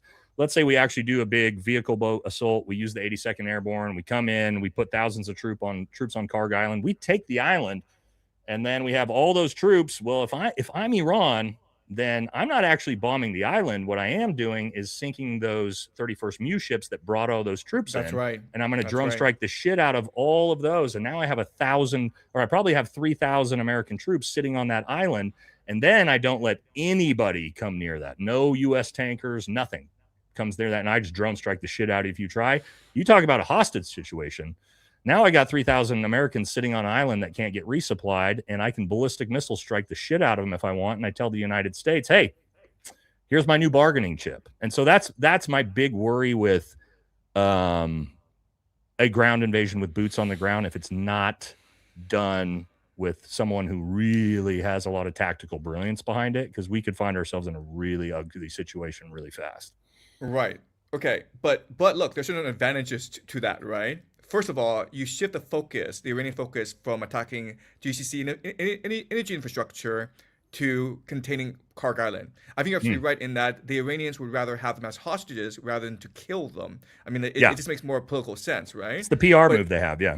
It's a PR move, but then you're committed resources. You're committed drones and ballistics that you would have committed to against the GCC energy infrastructure, right? So the GCC is like happy for that to happen. Second of all, this becomes a major media event, and you have the rise of patriotism across America, because obviously you would want to send in more ground troops to free the people from Karg Island, right? And you do that. That's why I don't think they'll kill them, right? We've talked about that on the show before. Exactly. Iran, that's not their strategy is actually the opposite of that. They're not trying to kill Americans purposefully. That's right. They're trying to drag America further into the war. So I mean, from pure economics, it does make sense, right? I mean, look. The reality is that Saudi Arabia, UAE are really suffering in this war, and true. They're the ones pulling a lot of strings behind the scenes, primarily through Jared Kushner, and they're doing a lot of pressure on Trump to send in ground troops to end this war. Because if you're UAE and Trump withdraws from the Middle East, you are completely screwed. Okay, like you're finished, right? So you need to escalate. Yeah, especially if you leave giving Iran everything they want.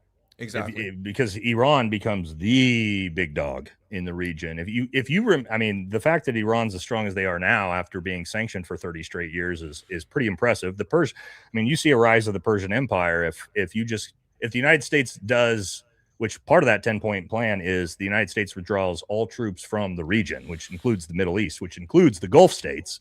And if you were to do that, I mean, yeah, Iran, none of those countries can stand up to, obviously, can stand up to Iran. Israel, the UAE, Qatar, Qatar, Saudi Arabia, they got no chance of standing up to Iran militarily without the United States there. So, yeah, that's a great point. There's pressure coming from the Gulf. There's pressure coming from Israel. There's pressure coming from the evangelical lobby in the United States to push this war forward. Yeah. That's I mean, great point. I mean, also there's just sunk cost fallacy where the military has already committed so many airframes, so many resources to this war, and you're telling them, like, okay, guys, the global war on terror is a great example of sunken cost fallacy. Exactly. Yep. All right. Got a couple. We just had our buddy Real Bays just tuned in with a big donation. We'll do a couple of these and then I'll let you get out of here. But he's got a question directly for you. Real Bays is another YouTuber, content creator. Says, haven't been able to watch, but I'm going to watch tomorrow. Thank you for having Professor Jiang on. I'm a big fan. I use Bayes' theorem for my own research and wanted to ask if he uses it too. I appreciate everything you guys do. You both always have my full support. I'm embarrassed to say, but I don't even know what Bayes' theorem is. Okay, but I don't use mathematics in my analysis. Mathematics is not really the greatest thing to understanding the complexity of foreign conflict and foreign policy. Anyway, you know what I mean. So all right. Anything? I'm not going to keep you here too long. We'll get a couple more of these. Teresa says, shout out to Professor J. Found him early in December. I'm wondering if he still feels the same as his Jimmy Dore interview that the powerful of the world want 90% of us dead. Ooh, interesting. Okay, so let me clarify what I meant. What I meant is that in these coming wars, 90% of us are going to die. And the elite don't really care because they're only interested in maintaining their control over the world. And it's just a cost they're willing to accept. Okay, so it's not like the elite are going to engineer our deaths, but like they know that in the coming wars, there's going to be famines, there's going to be civil wars, and they're much more interested in protecting their own lives than to preventing this from happening. So, yeah. Well, I mean, you look at Mark Zuckerberg. Why is Mark Zuckerberg building $150 million underground bunker in Hawaii? What's the point of that? So yeah, I would agree with you on that. As long as they can maintain their systematic control and live the same luxurious lifestyle that they live, they don't give a shit about how many people die. And look, honestly, that's why we're in this mess. Because if the elite were not so selfish, if they just paid more taxes, if they just made less money and redistributed the wealth more properly, if they just stopped these stupid wars overseas, we wouldn't be in this mess. Yeah. Right? So, yeah. Yeah. Okay, I think. Oh, this is the last one I wanted to. We didn't talk about this. I had it written down, and there's a comment here. So let's do this as the last one. The classic Trump Friday announcements to manipulate the market, false social posts rarely have any truth to them. So I wanted to ask you about market manipulation. How much we're noticing Friday seems to be some big announcement with Trump, and then the polar opposite of that happens over the weekend, and the future of the oils markets. And we do know there was just another one today. I had it pulled up here. Somebody shorted oil 5 minutes before Trump's announcement for $890 million today. Yes. So it's like, what's your thought on that? Do you think there's some market manipulation for the elites going on here with the way Trump is whipsawing us back and forth on this stuff? Look, for the past 5 years, the market has become detached from reality. Oh, right now for sure. Especially now, the reality is that you have a few corporations like BlackRock, Vanguard, who have consolidated all the wealth in the world, and therefore they can rig the market any way they want.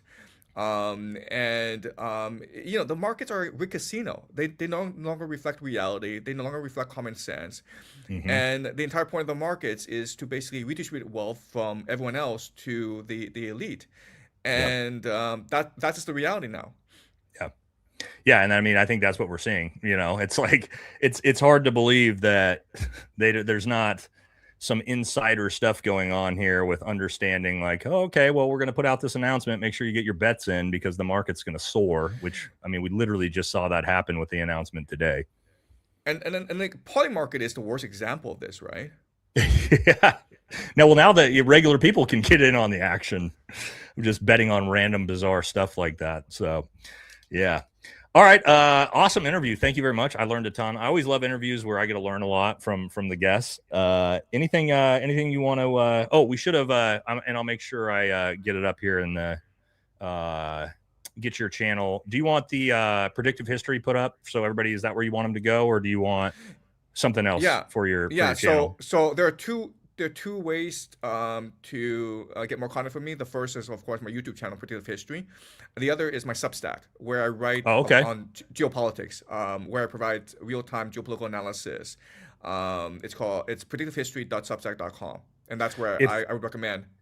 If you can you email me the link to that, and then I'll make sure I put it in the pinned comment and description for that. All right, thank you so much for coming on. This was a great interview. Glad to have you. And I mean, I love that I got to talk a little bit about China, Taiwan from somebody who actually knows what's going on. Any last anything left for the guests? I think we covered most of it. No. I mean, like, I learned a lot as well, Nate. You know, you're the first military guy I talked to, and I'm just so I learned a lot today, and I really enjoyed our conversation. You asked some great questions, and that special forces thing really helped me better understand the situation in Iran. Well, and stuff like that really is just like, that's why I don't get too frustrated with like people who are like, oh, this crazy story. And I'm like, as someone who, did the job, I'm like, well, it's maybe not as crazy as we think, things like that. But all right, awesome. Thank you so much. I'm going to finish up with the comments with the guests, and then I'll be out of here pretty soon. So I'll let you go. Thank you very much. Okay. All right. Appreciate it. Bye-bye. Bye-bye. Yep. See ya. All right. All right. We did it. Professor Jiang interview complete. We're going to let me get his YouTube up here. He's got a gigantic YouTube channel, by the way. I think he's got a couple million subscribers. 2.31 million. Whoa! He is crushing it out there. All right, I'll get this up in the pinned comment. So for those of you who may be new to his content and want to follow him, then we'll be able to do that. All right, then we're going to hit the supers. Sorry, guys. I know that was not very interactive for you guys as the guests, but, well, when you're talking to someone as intelligent as Professor Jiang, I got to be on my toes. I got to be paying attention to what's going on. That's some high-level stuff. All right, I have no idea. We'll and also when the video's over, I'll get his Substack up there if you're interested in it. Very, very smart guy, very intelligent. Great conversation, I thought. Learned a lot. Okay. He's way better live. Yeah. And it was also, I think it was a good combination, right? He's a very, very smart guy geopolitically. And then I'm able to give him a little bit of military context. So, all right, let's, well, thank you guys. Thank you. All right, let's hit the supers and see what you guys got. And we'll work our way through this, huh? All right. We got to start at the beginning, huh? All right, Frank here says, word is that Israel already violated the ceasefire, bombing Lebanon as soon as it was announced. I believe it was about an hour after the new ceasefire was announced, that they bombed Lebanon again, and that Iran, I believe I had it pulled up here. Iran put out this on their state media right afterwards, and because Donald Trump came out and said Iran agreed to give up all enriched uranium, Iran made sure to come out and say right after that, no agreement has been reached on the details of the nuclear issues. So Donald Trump lied and made that up. Shocker. And then here are the new conditions, but I believe they just reclosed it, but this is what they were saying. Iran said ships must be commercial, military vessels are prohibited, and neither ships nor cargo may be linked to hostile countries. So what this means is the Strait of Hormuz is open for everyone except the United States, Israel, and the Gulf states. Donald Trump didn't mention that, did he? But at least the rest of the world can, potentially have it open for them. They said ships must pass through routes designated by Iran. I'm going to show you what that looks like here in a second. A few things I wanted to get to with Professor Jiang we didn't get to, but we can do it now. And vessels must be coordinated with Iranian forces responsible for the process. So you basically got to pay the toll. Now, this is a really cool graph that actually shows us where the shipping routes actually are now and why this is such a problem for the United States and why we can't seem to deal with this. So here in the left is the Strait of Hormuz. Here's every little yellow line or thread here is a ship that's crossed through. So this is before the war. You can see this is the typical route out where they come up right around the top here. What we know is what happened was Iran filled this entire area full of sea mines. And the reason why they did that, very crafty, very smart tactically, is so that anybody who wants to get through the Strait of Hormuz must come up here through the tiny little islands and then right underneath Karg Island. That way, you're right near the shores of Iran, and they can strike you with ballistic missiles and drones. So this is why this has become such a problem for everybody involved. And here's another good description or demonstration of what's going on here. So you have Hormuz Island, Larak Island, and Keshem Island, and all these ships no longer can come through the Gulf of Oman and this route right here. They have to come all the way up to where they can get schwacked. So this is the so-called safe corridor. So that's why the Strait of Hormuz is such a clusterfuck right now, ladies and gentlemen. So yeah, it's rough out there. Okay, anyway, I was going to talk about that with Professor Jiang, but just didn't get to it. All right, let's keep moving. Brian says, so Trump wants to leave NATO to attack Turkey. Does he not understand NATO is a defense pact and will Article 4 CD or 69D backgammon or whatever? Yeah, but the thing is, I think Donald Trump's willing to go to war with Europe too. That's why he's threatening Greenland. That's why he's threatening Spain. That's why he's threatening France. That's why he's now, well, I don't think he's threatened Turkey yet. But Israel has. Israel has said Turkey is the next great threat behind Iran. Netanyahu has said that himself. So wouldn't be shocked to see that coming soon. Probably as soon as we're done. Oh, did you oh, my bad. Sorry, Vanessa. No, you're good. I got to I'll wait for him.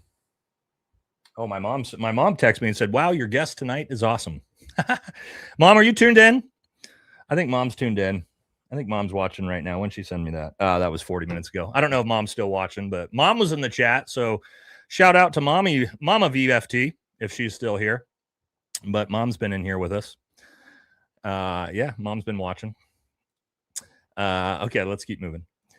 How long until we hear a news report that says the Trump administration has intel the Vatican is 2 weeks away from a nuclear weapon? But also, if you're going to decouple with Europe, hey, attacking the Vatican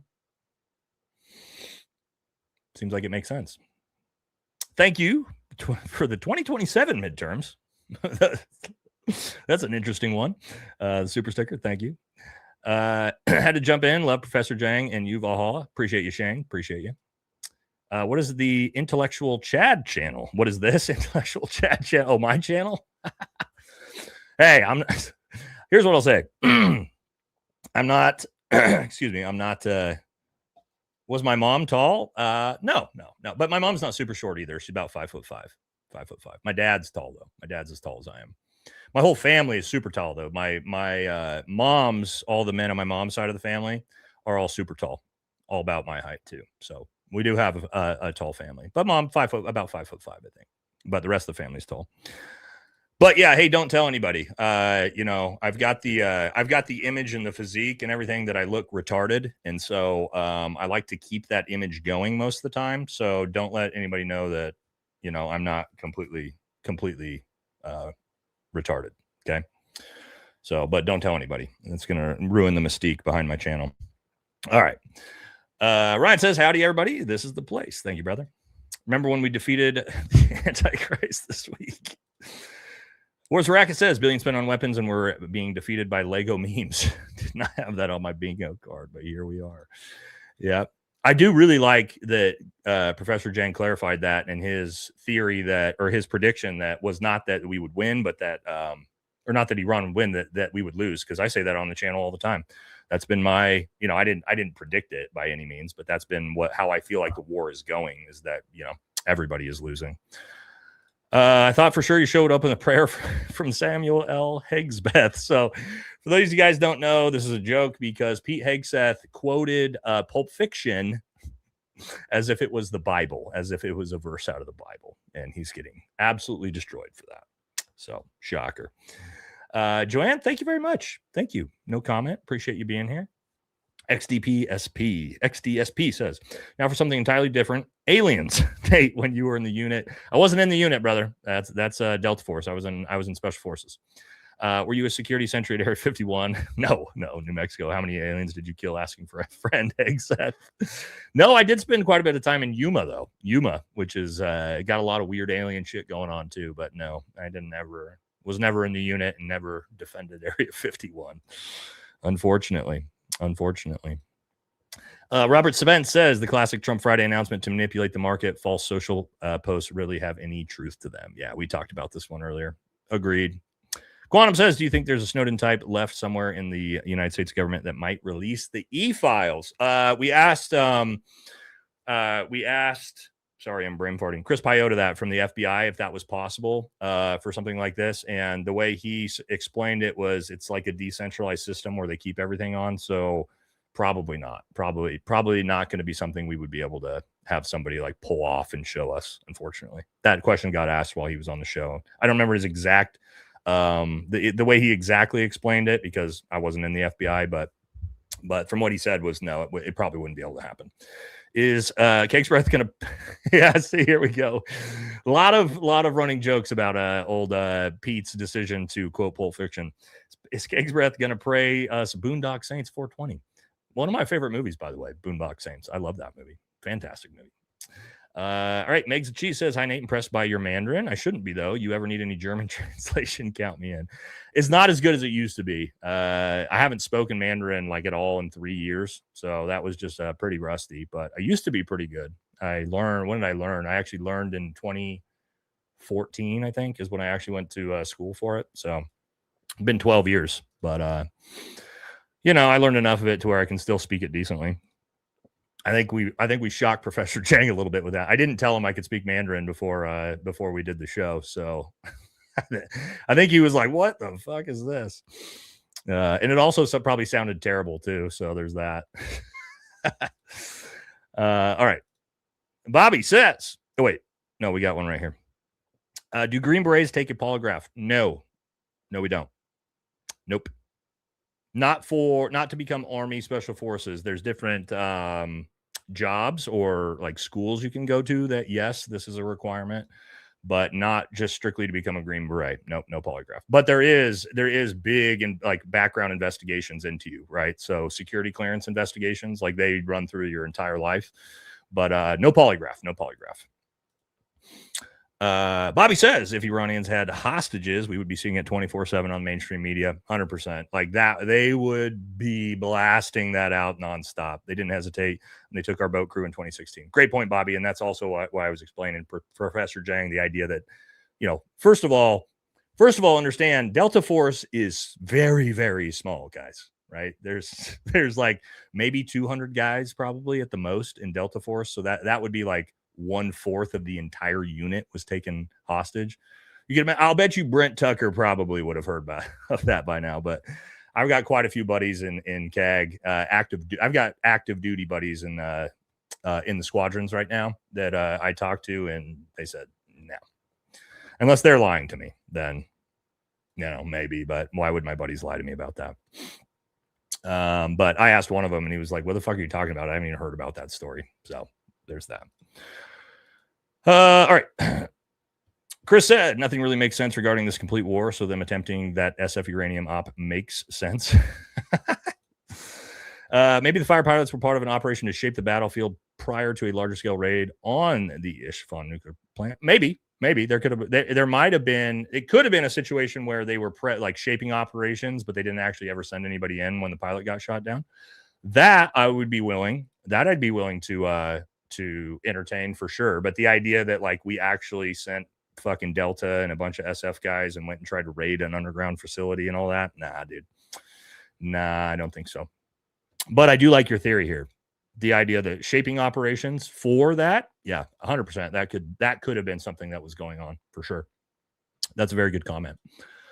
Shane says, what about the ground covered by an injured pilot? Oh, yeah, this one's easy to explain too. It don't make sense how she got up a mountain injured. Sounds like what happened during the Nixon admin. Not true. Like the idea, again, I explained that. Maybe it was already explained, but ejecting from a plane, being under canopy, you could end up 50 to 75 miles away from a plane pretty easily. You got to keep in mind, again, people discount winds at elevation, right? So when we jump out doing military free fall at 18,000 plus feet, let's say, the wind can be whipping at like 150 to 200 miles an hour. Think about how fast you're flying and how much distance you can cover. And also, people don't fall the same, right? If that first pilot ejects, poof, he's gone. That jet's potentially still moving at 1,500 miles per hour. The second pilot ejects a couple seconds later. They're different elevations. One pilot weighs more than the other, right? And they're coming down. Winds also don't go the same direction at elevation, okay? They're like, winds can be moving in every different direction depending on where you are elevation as you come down. So that can drastically shoot people in different directions under canopy. So that was a big thing. They said, people said, oh, he traveled 100 miles on foot. Like, no, he didn't travel because he was 100 miles away from the crash site. No, that's because they're not factoring in the parachute portion of that. So 100% possible, right? It's not as, my whole point is, I don't know for sure, right? I wasn't there, but for people to say like, it's crazy, there's no way they would use MC-130s to do this. And it's like, well, yeah, but that's actually exactly what they do, right? And that's why I showed the actual pictures of the 123rd STS literally practicing that exact same thing that actually happened, right? So again, just one of those things that if you've done the job, it's not quite as ridiculous as it sounds, right? And again, my final point with that is that exonerates Donald Trump from committing war crimes, which, do we want to do that? I don't know. But anyway, again, I wasn't there, so I don't know for sure, but I'm just using all the information I have, plus, my experience, and that's the conclusion I've come to. You're free to believe anything you want. I could be wrong, for sure. Bobby says the U.S. produces 9 million barrels of gasoline per day. China produces 2 million per day. You can produce it if it doesn't come to market.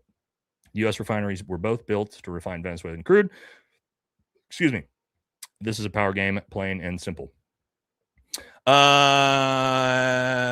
the expert, Bobby. I'm not going to disagree with you on that. From what I've heard, from what the oil executives told Donald Trump, is that they're not interested in building out the refinery infrastructure in the United States because it's already built in Canada. And that's just what the Chevron executive said to Donald Trump. So, but I'm not going to argue with you because you know way more than me about it. So maybe we get a little bit more context on that. But again, you're the expert, not me. So I don't argue with, I've learned over my time, I don't argue with people who are experts when I'm not an expert on that topic.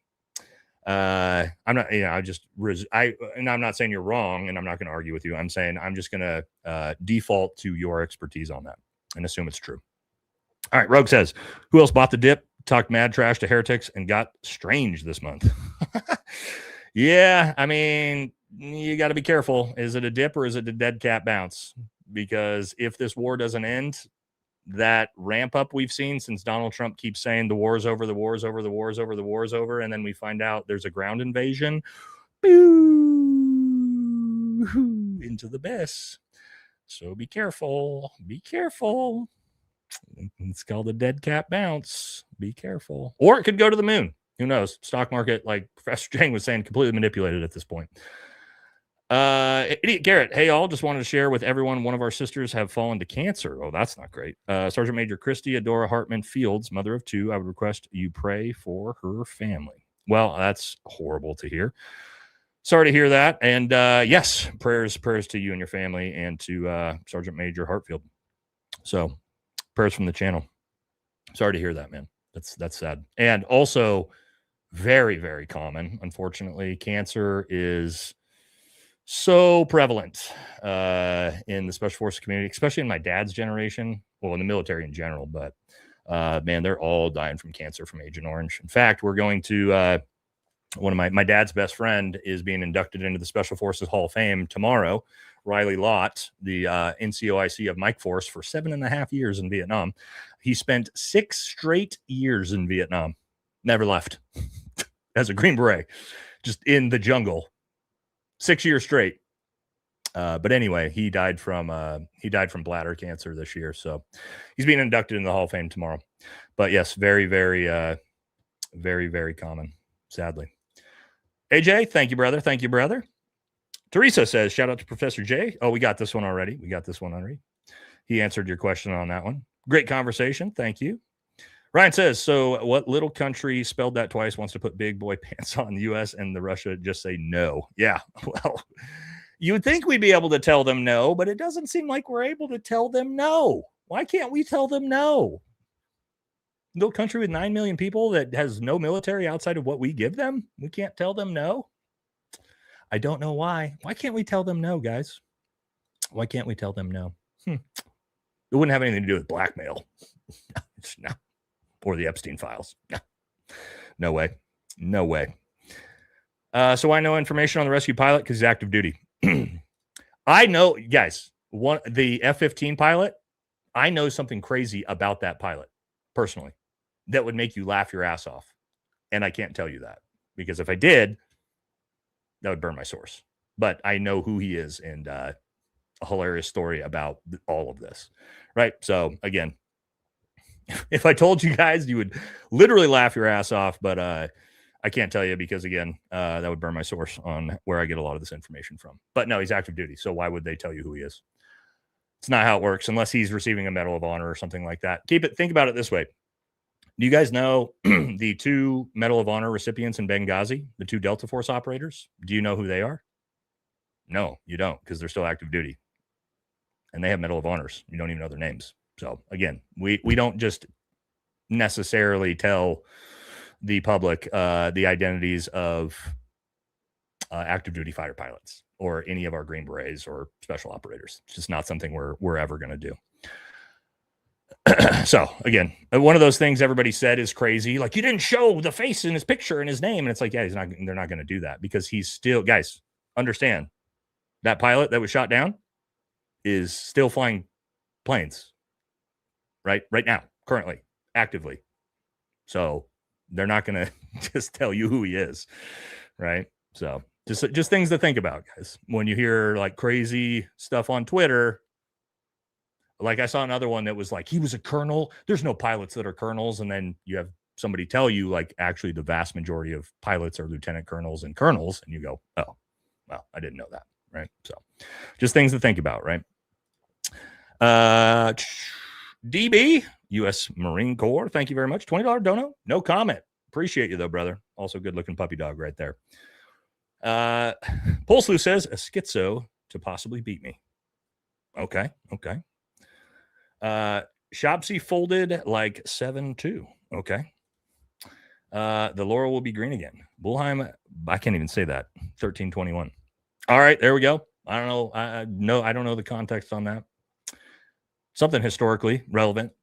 Bobby says, doesn't Turkey have 20 to 30 nuclear gravity bombs at the airbase due to NATO affiliation? If the war kicks off, what would stop them from taking them? I do believe they do, right? I do believe they do. I believe that's correct. I got corrected on that the other day. I thought, yeah, Turkey is a nuclear armed nation, right? Right, chat? I'm pretty sure they were. I'm pretty sure they are. I think they're not. Yeah, I said no the other day on a podcast, and I was corrected that they do. Well, maybe I was right. Let's chat GPT it. Well, and again, that we know of is always important to say, right? Because our greatest ally doesn't have any, supposedly. We can look this up quick. I didn't think they did, but it says, I think Bobby might be right. It says Turkey itself does not have nuclear weapons, but it is a complicated situation. Under this agreement, the United States is believed to store B-61 nuclear bombs. Yeah, look at that. Bobby nailed it. Boom. There it is. Well, we don't argue with Bobby. 100% correct. Exactly what he said.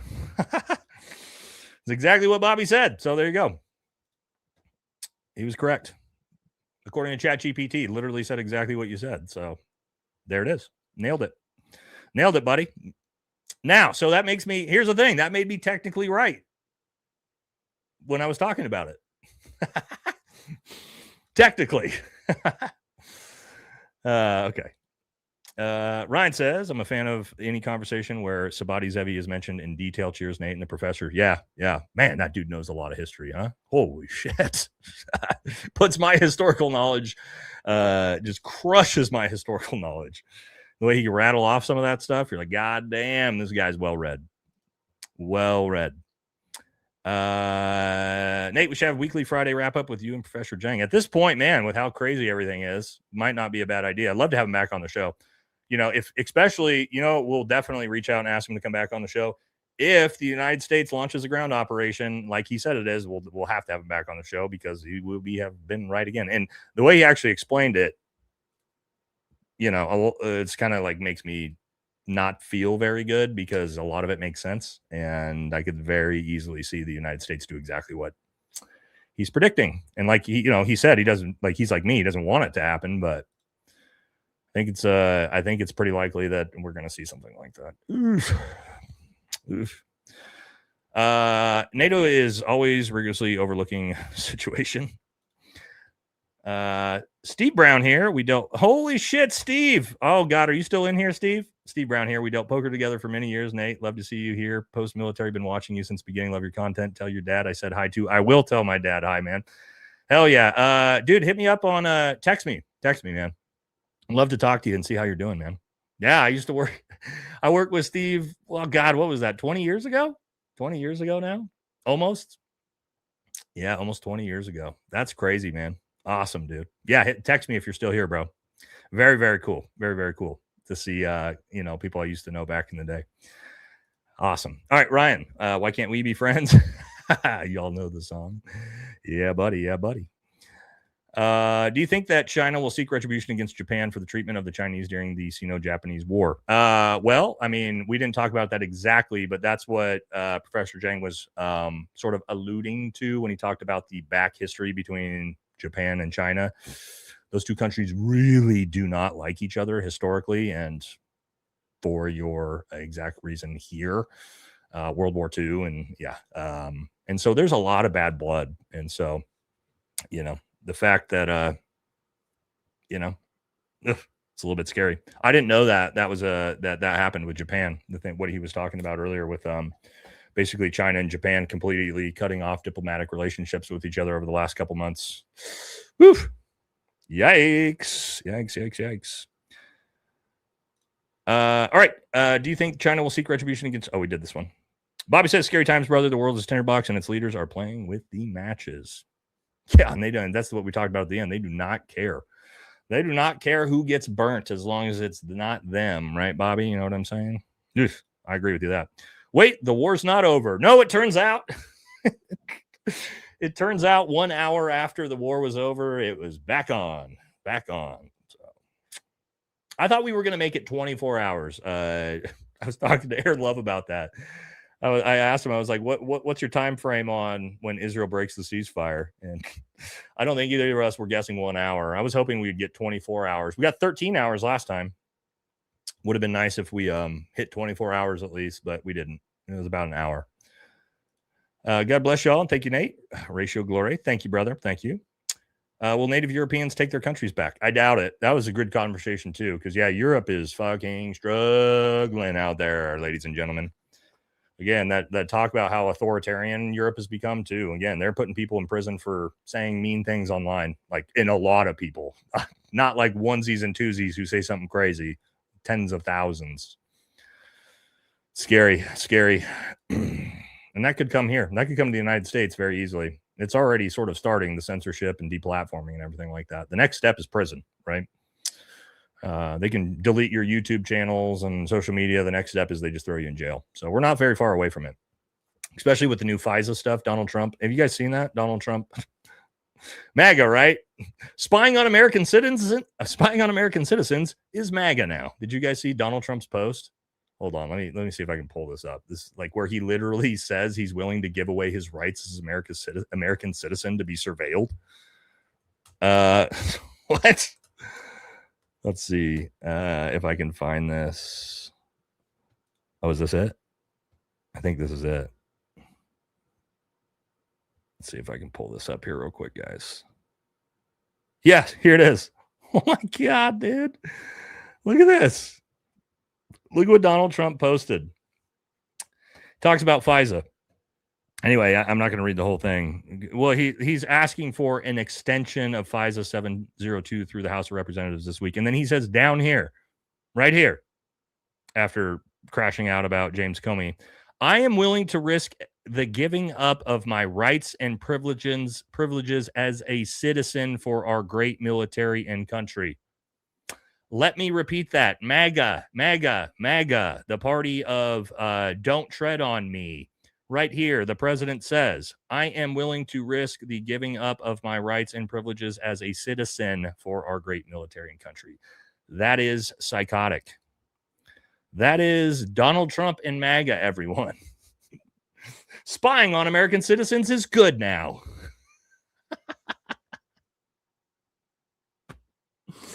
Oh, these fucking people. And they'll defend it. You're going to have Officer Tatum, I'm sure, has done a video about why this is a good thing. Ben Shapiro is going to explain why this is a good thing. Just wait. Just wait. It's fucking crazy. Isn't that crazy? That's where we're at right now. The president of the United States talking about in tweets how he's willing to give up his rights as a citizen for the military and the government. Okay. Imagine if Joe Biden had said some shit like that. Oh my God, the backlash. Anyway, have Doug McGregor on a show. Oh, I would love to do that, man. I would love to do that. That might be, I could reach out to him. Vanessa's really good at tracking down guests. Vanessa's the one who got us Professor Jiang. So maybe I'll sick Vanessa on him. He would be a good guest too. If Vanessa's still in the chat, remind me on that. I don't know if she's still here or not. All right. Grand Bear, the only way the U.S. gets anything out of this conflict is to completely distance itself from that New Jersey-sized nation state. Yeah, America, that's the best possible outcome, right? But they aren't going to let that happen very easily. Ryan says many sides want to provoke God, and that's dangerous. Yeah, we're seeing that. We're seeing that. Bayes, thank you, brother. We got to ask this one. I guess he doesn't use the Bayes theory, unfortunately. Appreciate you, brother. They appreciate you. James, why wouldn't China just work on using their coal and conversion to gas tech instead of investing in oil refineries overseas?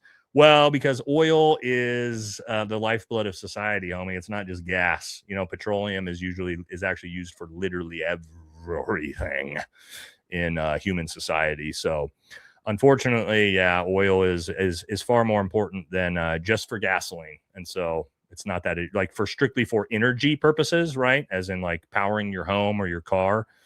Petroleum is used for a lot of different things that we don't think about a lot of the time. Yep, exactly. Correct. So again, it's not as easy as just saying we don't need oil anymore, unfortunately. Epstein class don't pay taxes. True. Absolutely true.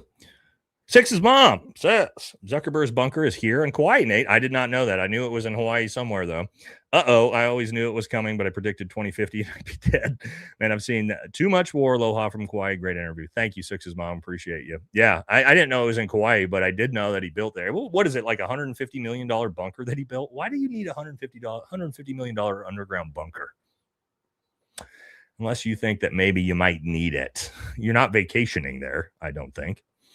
Right, but oh my gosh, Stacy, that was a gigantic donation. Thank you so much. I could not say what I wanted to. I was censored. I sent you IG. You're on Patreon too, right? If you message, shoot me it on Patreon too. But I'll look for it. It's just our Instagram inbox gets flooded, Stacy. So if I don't respond to you there, send it to me on Patreon, and I'll take a look at it. Appreciate you. This is very, very generous of you. Thank you so much. Thank you. But yeah, I'll take a look for it when we get done here tonight. Bobby said, can't wait for your new studio. You grab guys like this, you'll be the next Sean Ryan. Yes, we're going to be able to do it in person, Bobby. So the studio, God, it was done. Guys, it was done. And by, I mean, it's like completely renovated. Everything's put together. It's painted. The internet's there. We got the fiber optic dug into it, except there's not enough power running to it. So now the electrician has to divert power from the shop or the gym so that we can have it there. So that way that the HVAC can come out and we can actually power air conditioning and heating, as well as everything in the studio. So we're almost there. We're almost there. I think we're going to be there probably by this next Friday. We should have the new studio up. And then, yes, and it's it's one studio, but it's going to be 2 different studios. Okay. So it's going to be the solo person studio like this. It's not going to look exactly like this, but it'll be pretty close. Different colors and a little bit of different stuff here and there, getting some new cool signs made. And then the second studio will be set up for in-person podcasting with guests. So that should be up in the next couple weeks. And then I'm planning on having like as cool a guest as I can. Unfortunately, where's JD at? Is JD in here? JD will be the first guest, of course, right? Because JD lives down the street, and he's the homie. But yeah, we're gonna start doing that. Also, we're gonna be able to do some really cool stuff because we're building a gun range, and we got a combatives gym coming in and all that different stuff. So we're gonna be pumping out the cool content on Patreon as well. A lot of different shooting content, fitness content. We can do it from the house, so we'll put that stuff up. All right, but thank you, Bobby. Appreciate you. This is a great interview. Thank you, Nate. Thank you, Katie. Appreciate you always being here. Appreciate it. Appreciate the good feedback. Paul says Trump has won his 10th war. He's won this. No, it's a lot more than that because he's won this one like 18 times. And then he also has the 9 other ones he supposedly won. Remember those? Or no, he ended those ones. But this one he's won. This guy's won more wars than anybody's ever seen in their life. He's the GOAT of winning wars. He's the GOAT of starting wars, but he's also the GOAT of winning wars. Right? If you can win the same war 50 times, like you're breaking records, baby. You're breaking records. Hell yeah. You love to see it. Trump about to make Greece militarily defend Turkey. Are we in a Twilight Zone episode? That was a very interesting breakdown of Turkey's history. I did not know that about the ruling class in Turkey and who they actually are. That was very, very informative. Glad I learned that. Gives me a lot more context to potentially moving forward what's going to go on with that country. Is Netanyahu real name? I'm not going to say that out loud because it's dangerous on YouTube to even acknowledge, but that's his actual name. Just so you know, for everybody who didn't know, no, it's not his real name. His real name is that. Interesting, huh? How do you respond to claims of JD Delay stating that you are a Canadian psychological operation? Well, he's right. So that's true. I'm actually Canadian, and this entire thing is a psyop. So thanks to JD for spilling the beans on that. Appreciate it, dude. The real war hero in the friend group is JD. Right? JD, as I've told you before, obviously, as a Marine, he's very, very humble. He doesn't like to talk about it, but that's the actual real war hero in the group. For those of you who don't know, so make sure you thank JD for his service because he's very humble. He doesn't like people to know about it, but yeah, make sure you guys thank him for his service, okay? Because he was in the Marine Corps. People don't know that about him. All right, let's keep moving here. Thank you, Paul. How big of a mess would a Cuban invasion in Cuba be? I don't think it will. I think Cuba's going to fold. And the reason I say that, I hate to say this because it gives Donald Trump credit, but if you're Cuba, at this point, watching what happened in Venezuela and Iran, if you're Cuba, you got to take Donald Trump's threat seriously. When Donald Trump says he's going to invade your country and kill your leader, if you're that leader, you should probably take that seriously because he's psychotic and he'll fucking do it. And so I could actually see Cuba just being like, and let me give you some context. If I'm Cuba, here's what I do. Whatever Donald Trump wants, I'm going to promise to give him. Okay. And then when the midterms come and, he gets all his power gutted from him and he gets impeached 17 times and you're Cuba, you just don't do anything you said you were going to do. That's how you survive if you're Cuba, in my opinion. That's what I would do at least. Right. Because it's very clear Marco Rubio wants to do this and Donald Trump is going to do it for him. So yeah. If I'm Cuba, it's coming. You might as well play the game a little bit. You know what I mean? Oh, also just give him a fake peace prize, right? If you're Cuba, like you come to the White House and give him some fake peace prize and you're good, bro. You're good. He's not going to fuck with you. He's going to be like, I like Cuba. I like Cuba, right? So just promise to do anything he wants, give him a fake peace prize and you're good, man. Just be strategic about it. And I don't think it's that hard to figure it out if you're Cuba with this guy. You know what I mean? That's what I would do at least. The real sleeper cell in America are Nate's calves. That would make him a threat, and they're not a threat to anybody. So I'll add on to the joke. Thank you, brother. James says, are little birds the supposed choppers the Saudis Wahhabis used in the Vegas paddock attack? Ian Carroll mentioned John Cullen talking about small arms deal involving portable choppers on the Tucker Carlson interview. I don't know the context of what you mean here, but I will show you. Yes, I will show you. These are the helicopters that Delta Force and the 123rd STS, so pararescue, use, and I'll show you what these actually look like. Let me get a good picture of one with, we'll get some guys riding one right here. God, there's tons of pictures, but I want one that actually shows the whole thing. We'll just pull this up. Where'd it go? Let me open this. All right. So that's MH6 right here. That's a Little Bird helicopter. So that is what they were, that's what they had broken down on those MC-130s that they were pulling out of the back, is this aircraft right here. Fit four operators in it. And this is why they're so beneficial, right? So think about it this way. If you need to rescue somebody from a mountain range, then a Little Bird has a much higher chance of being able to figure out somewhere to land on the side of a mountain than a Chinook helicopter and a plane, right? That MC-130 can't land on the side of a fucking mountain. So that's why they use this type. You use the MC-130 to get far distances, you land it, and then you have the Little Birds that can go into austere areas and actually be able to retrieve people. So that's why they use it that way. So yep, that's how that works. That's how the Little Birds work.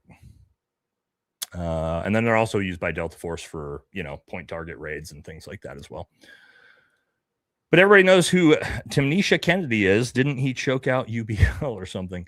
I don't know. I mean, I think he's the one that actually rescued the pilot, as far as I know. I'm pretty sure Tim actually was the one who pulled off that heroic rescue. We'll know when he writes the next book on it for sure. Okay, Heath says, I hope you make a short clip of you speaking Mandarin. It was quite surprising. You're the first I've seen to do that with him. Yeah, well, I'm probably the first American that he's done an interview with that can speak Mandarin Chinese. So there's that. And I'm not that good at it, but I'm decent enough to carry on a conversation. Ryan says it's boner time. Okay. Hey, glad to have you here regardless. Karina says we can't go get our village idiot to stop illegals and rubber dinghies. Never mind. Open the Strait of Hormuz. Yeah. Retruths is hilarious. Not a huge fan, but reminds me of the Sacha Baron Cohen Truthberry skits on Who is America. I haven't seen those. I do like his stuff. I'm a big fan of Bo Rat, obviously, but and Ali G. AJ says Officer Tatum likes spying so much he's asking for a 2-inch diameter. Okay. Let me restart because it made me laugh halfway through. Officer Tatum likes spying so much he's asking for a 2-inch diameter endoscope for his colonoscopy. Oh, that's a closeted gay joke mixed in with that. I do like that. That was two jokes in one. I do like that, AJ. Well done. This guy says, I knew you were just BS commie propaganda. Yeah. We talked a lot about communism on this stream. Literally not one word about communism or socialism on this entire episode, and that's your comment. Nice job, bud. For Munchkin Treats, hell yeah. Thank you. Appreciate it. Interesting that Pakistan came forward as the mediator here. The Pakistani population overwhelmingly supports Iran in this war. Do you think the popular width in Pakistan is impacting negotiations? Well, the Professor Jiang points is like this is being sort of conducted by China through Pakistan, which makes far more sense than, again, like when I first heard this too, I was like, why the fuck would Pakistan be involved with this? But then you think about the entire region and how connected obviously Pakistan and China are, where you're like, okay, this kind of makes more sense that way. So that was a good take, I think, by Jiang on that. With all this doomsday talk, you should have on Annie Jacobson. Great show tonight, brother. I don't know who Annie Jacobson is. I don't know who that is, but I always do when you guys tell me these names. I put them up, or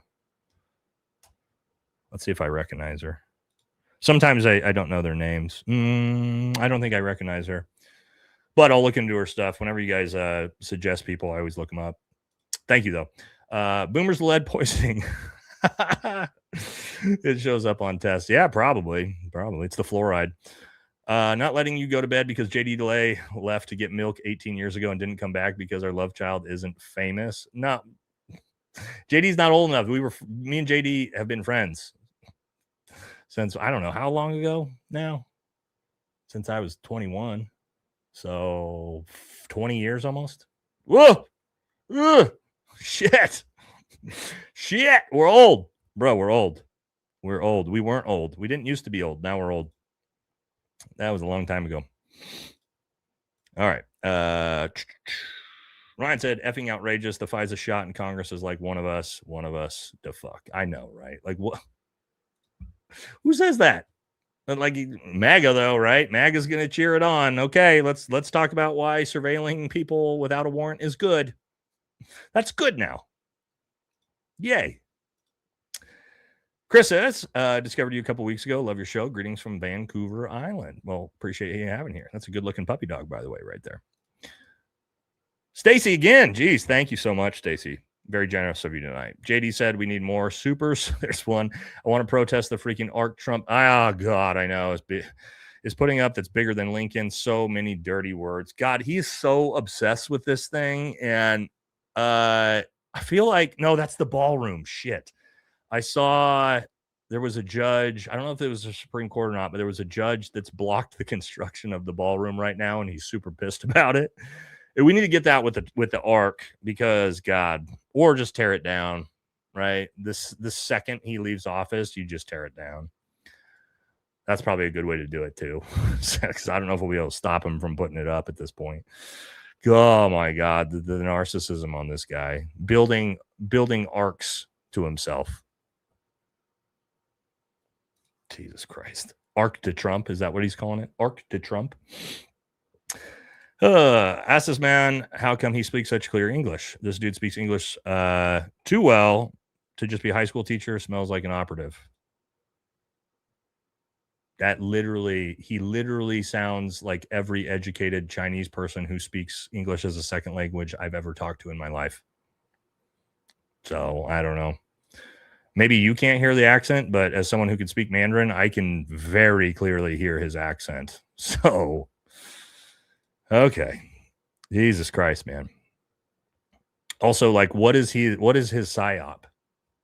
He just does predictive history. He just talks about history and predicts things. It's not like he's not pushing an agenda. So what exactly would be the psyop? Right? He's not like Laura Loomer, Mark Levine, like these people shilling for the government. He just literally has a social media channel where he does really cool stuff about history. I don't know. You're missing me on the psyop with that one. Oh, by the way, like I said, we literally have Chinese nationals from China that are Green Berets with top secret security clearances that are like the sketchiest backgrounds ever that are definitely spies. So I'm not too worried about Professor Jiang. Okay. Yeah. And there you go. He's a Yale graduate. So he's a pretty smart fucking guy. You know? All right. I know everything's a psyop though, right? Everybody's a Fed. Everything's a psyop now. That's where we're at. There's no real people anymore. Six's mom says, trust me, it's the talk of the island. I'm talking about Zuckerberg's bunker here. Why? I spent a lot of time on that land before he bought it. It's beautiful now, kind of scary. Aloha from Kauai. Interesting. Yeah. Yeah, you never like to see that, huh? In a place like where you live, billionaires coming in and buying up land and doing crazy shit like that with it. Steve Bannon might be pissed. Steve Bannon might have pissed his pants on TV today. Just seen that. Is that real? Like he actually might have. I got to see that. That'd be funny. We could prove them unfit. No, serious. It's the leaded gas. Oh, boomers. August says, do you think the comtards dropping messages are legit, or how are these government dipshits, or are they just retarded? Love your show, brother. I mean, I don't know, dude. I don't know. We get crazy people in here all the time, man. Never know what to expect. I don't know. And most likely they're just fucking retarded. It's usually how that works. Should do film prayers like Hegseth. well, life of Brian, but he's next the Messiah. He's a naughty boy. Yeah, Pete Hegseth, Pulp Fiction quotes, quoting as if they were scripture from the Bible, by the way. Ah, boy, theater kid. David says, I like your take as a left-leaning military guy. Can you possibly make a short episode of your direct military experience and how it affects your current view? Yeah, I mean, I've done a bunch of stuff like that already in the past. My current military experience and how does it affect my current view? Sure, right. This is why I'm anti-war. Okay, the amount of people I know that are dismembered, missing limbs, and not only that, but the psychological toll of war, even for guys, active duty, special operators that don't realize it at the time. The amount of phone calls I've gotten from my buddies or teammates putting a gun in their mouth, I'm just fucking tired of it. I know the toll that it's paid. I've had so many buddies kill themselves that I'm not willing to needlessly send the next generation into go fight a worthless war for for a foreign country like I did, right? And so just my generation got fucking tricked into doing it. And so as veterans and combat veterans, I think it's very important that, again, I'm not anti-war completely. If there's a valid war to fight and the United States needs to fight it, I'm all about it. But random wars in the Middle East for no reason, yeah, man, I've seen just too much. I've seen too much negative from it that I just refuse to support it. So that's the main reason. You know what I mean? The main reason is the PTSD and the suicide from veterans. Veteran suicide is out of control. For those of you who don't know, you've heard 22 a day, right? That's the physical act of pulling the trigger to a gun to your head. What people don't realize is that doesn't count drug overdoses. And when you count drug overdoses, the veterans, I shouldn't say the S word on live streams because YouTube will demonetize it. But the amount of if you factor in overdoses as well, it's about 20 more than that. So it's close to 45 veterans a day, and active duty and veterans, 45 a day when you put both together. So yeah, we don't take care of our veterans at all. That's why we have 100,000 homeless veterans on the street. So I'm sorry, if we can't take care of our veterans, I'm not going to support sending them off to go get maimed and die in a foreign war. So hopefully that explains it. But that's why I have the take that I do. It's my job as a veteran with a platform to make sure that doesn't happen or do the best I can to protest it when it does. So all right, last one here. Do they speak English and what? Pete Hegseth, probably. All right, guys. We made it to the end. Thank you all so much. This is a really fun episode. Hope you guys had fun. Hope everybody learned something. I definitely learned some stuff I didn't know tonight, which was nice. One last one. Million Man March to P on the arch once built. That thing's definitely getting vandalized. There's no doubt about that for sure. JD says, oh, I don't want to do it. I would do a poll, but it would probably get our channel banned if I even talked about it. So let's not do that because I know how you guys are going to answer that question, and then it's going to get clipped. And I'm going to make the next top 10 anti-Semite list if we do that. So I don't want to do that. I've already had hit pieces done on me, right? So we don't want to make the top 10. Ian Carroll made the top 10. If you guys didn't see. Ian Carroll, our buddy Ian, made number 8 on and that's from Israel. Israel put out their list of top 10. Dan Bilzerian, number 1, the number 1 spot. You see who won number 2? Greta Thunberg. Greta. I guess we have to like Greta now. I didn't have that on my 2026 bingo card. Yeah, Greta Thunberg, right behind Dan Bilzerian. Wow. And then yeah.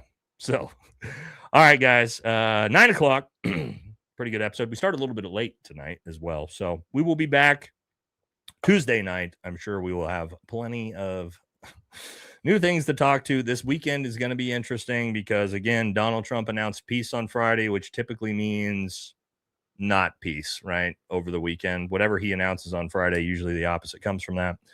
So, yeah, we'll have to wait and see what happens there. So thank you all. Thanks to all the moderators. Thanks to all our regulars. Thanks to all of you who've been on the show. Thanks to all the super chat donators. Appreciate it. Thank you to Professor Jiang as well for coming on the show. And yes, we will be back Tuesday with our regular scheduled live stream, 5 p.m. All right, guys, I'm out of here. Thank you so much. I'll catch y'all in the next one. See you later. Have a good night.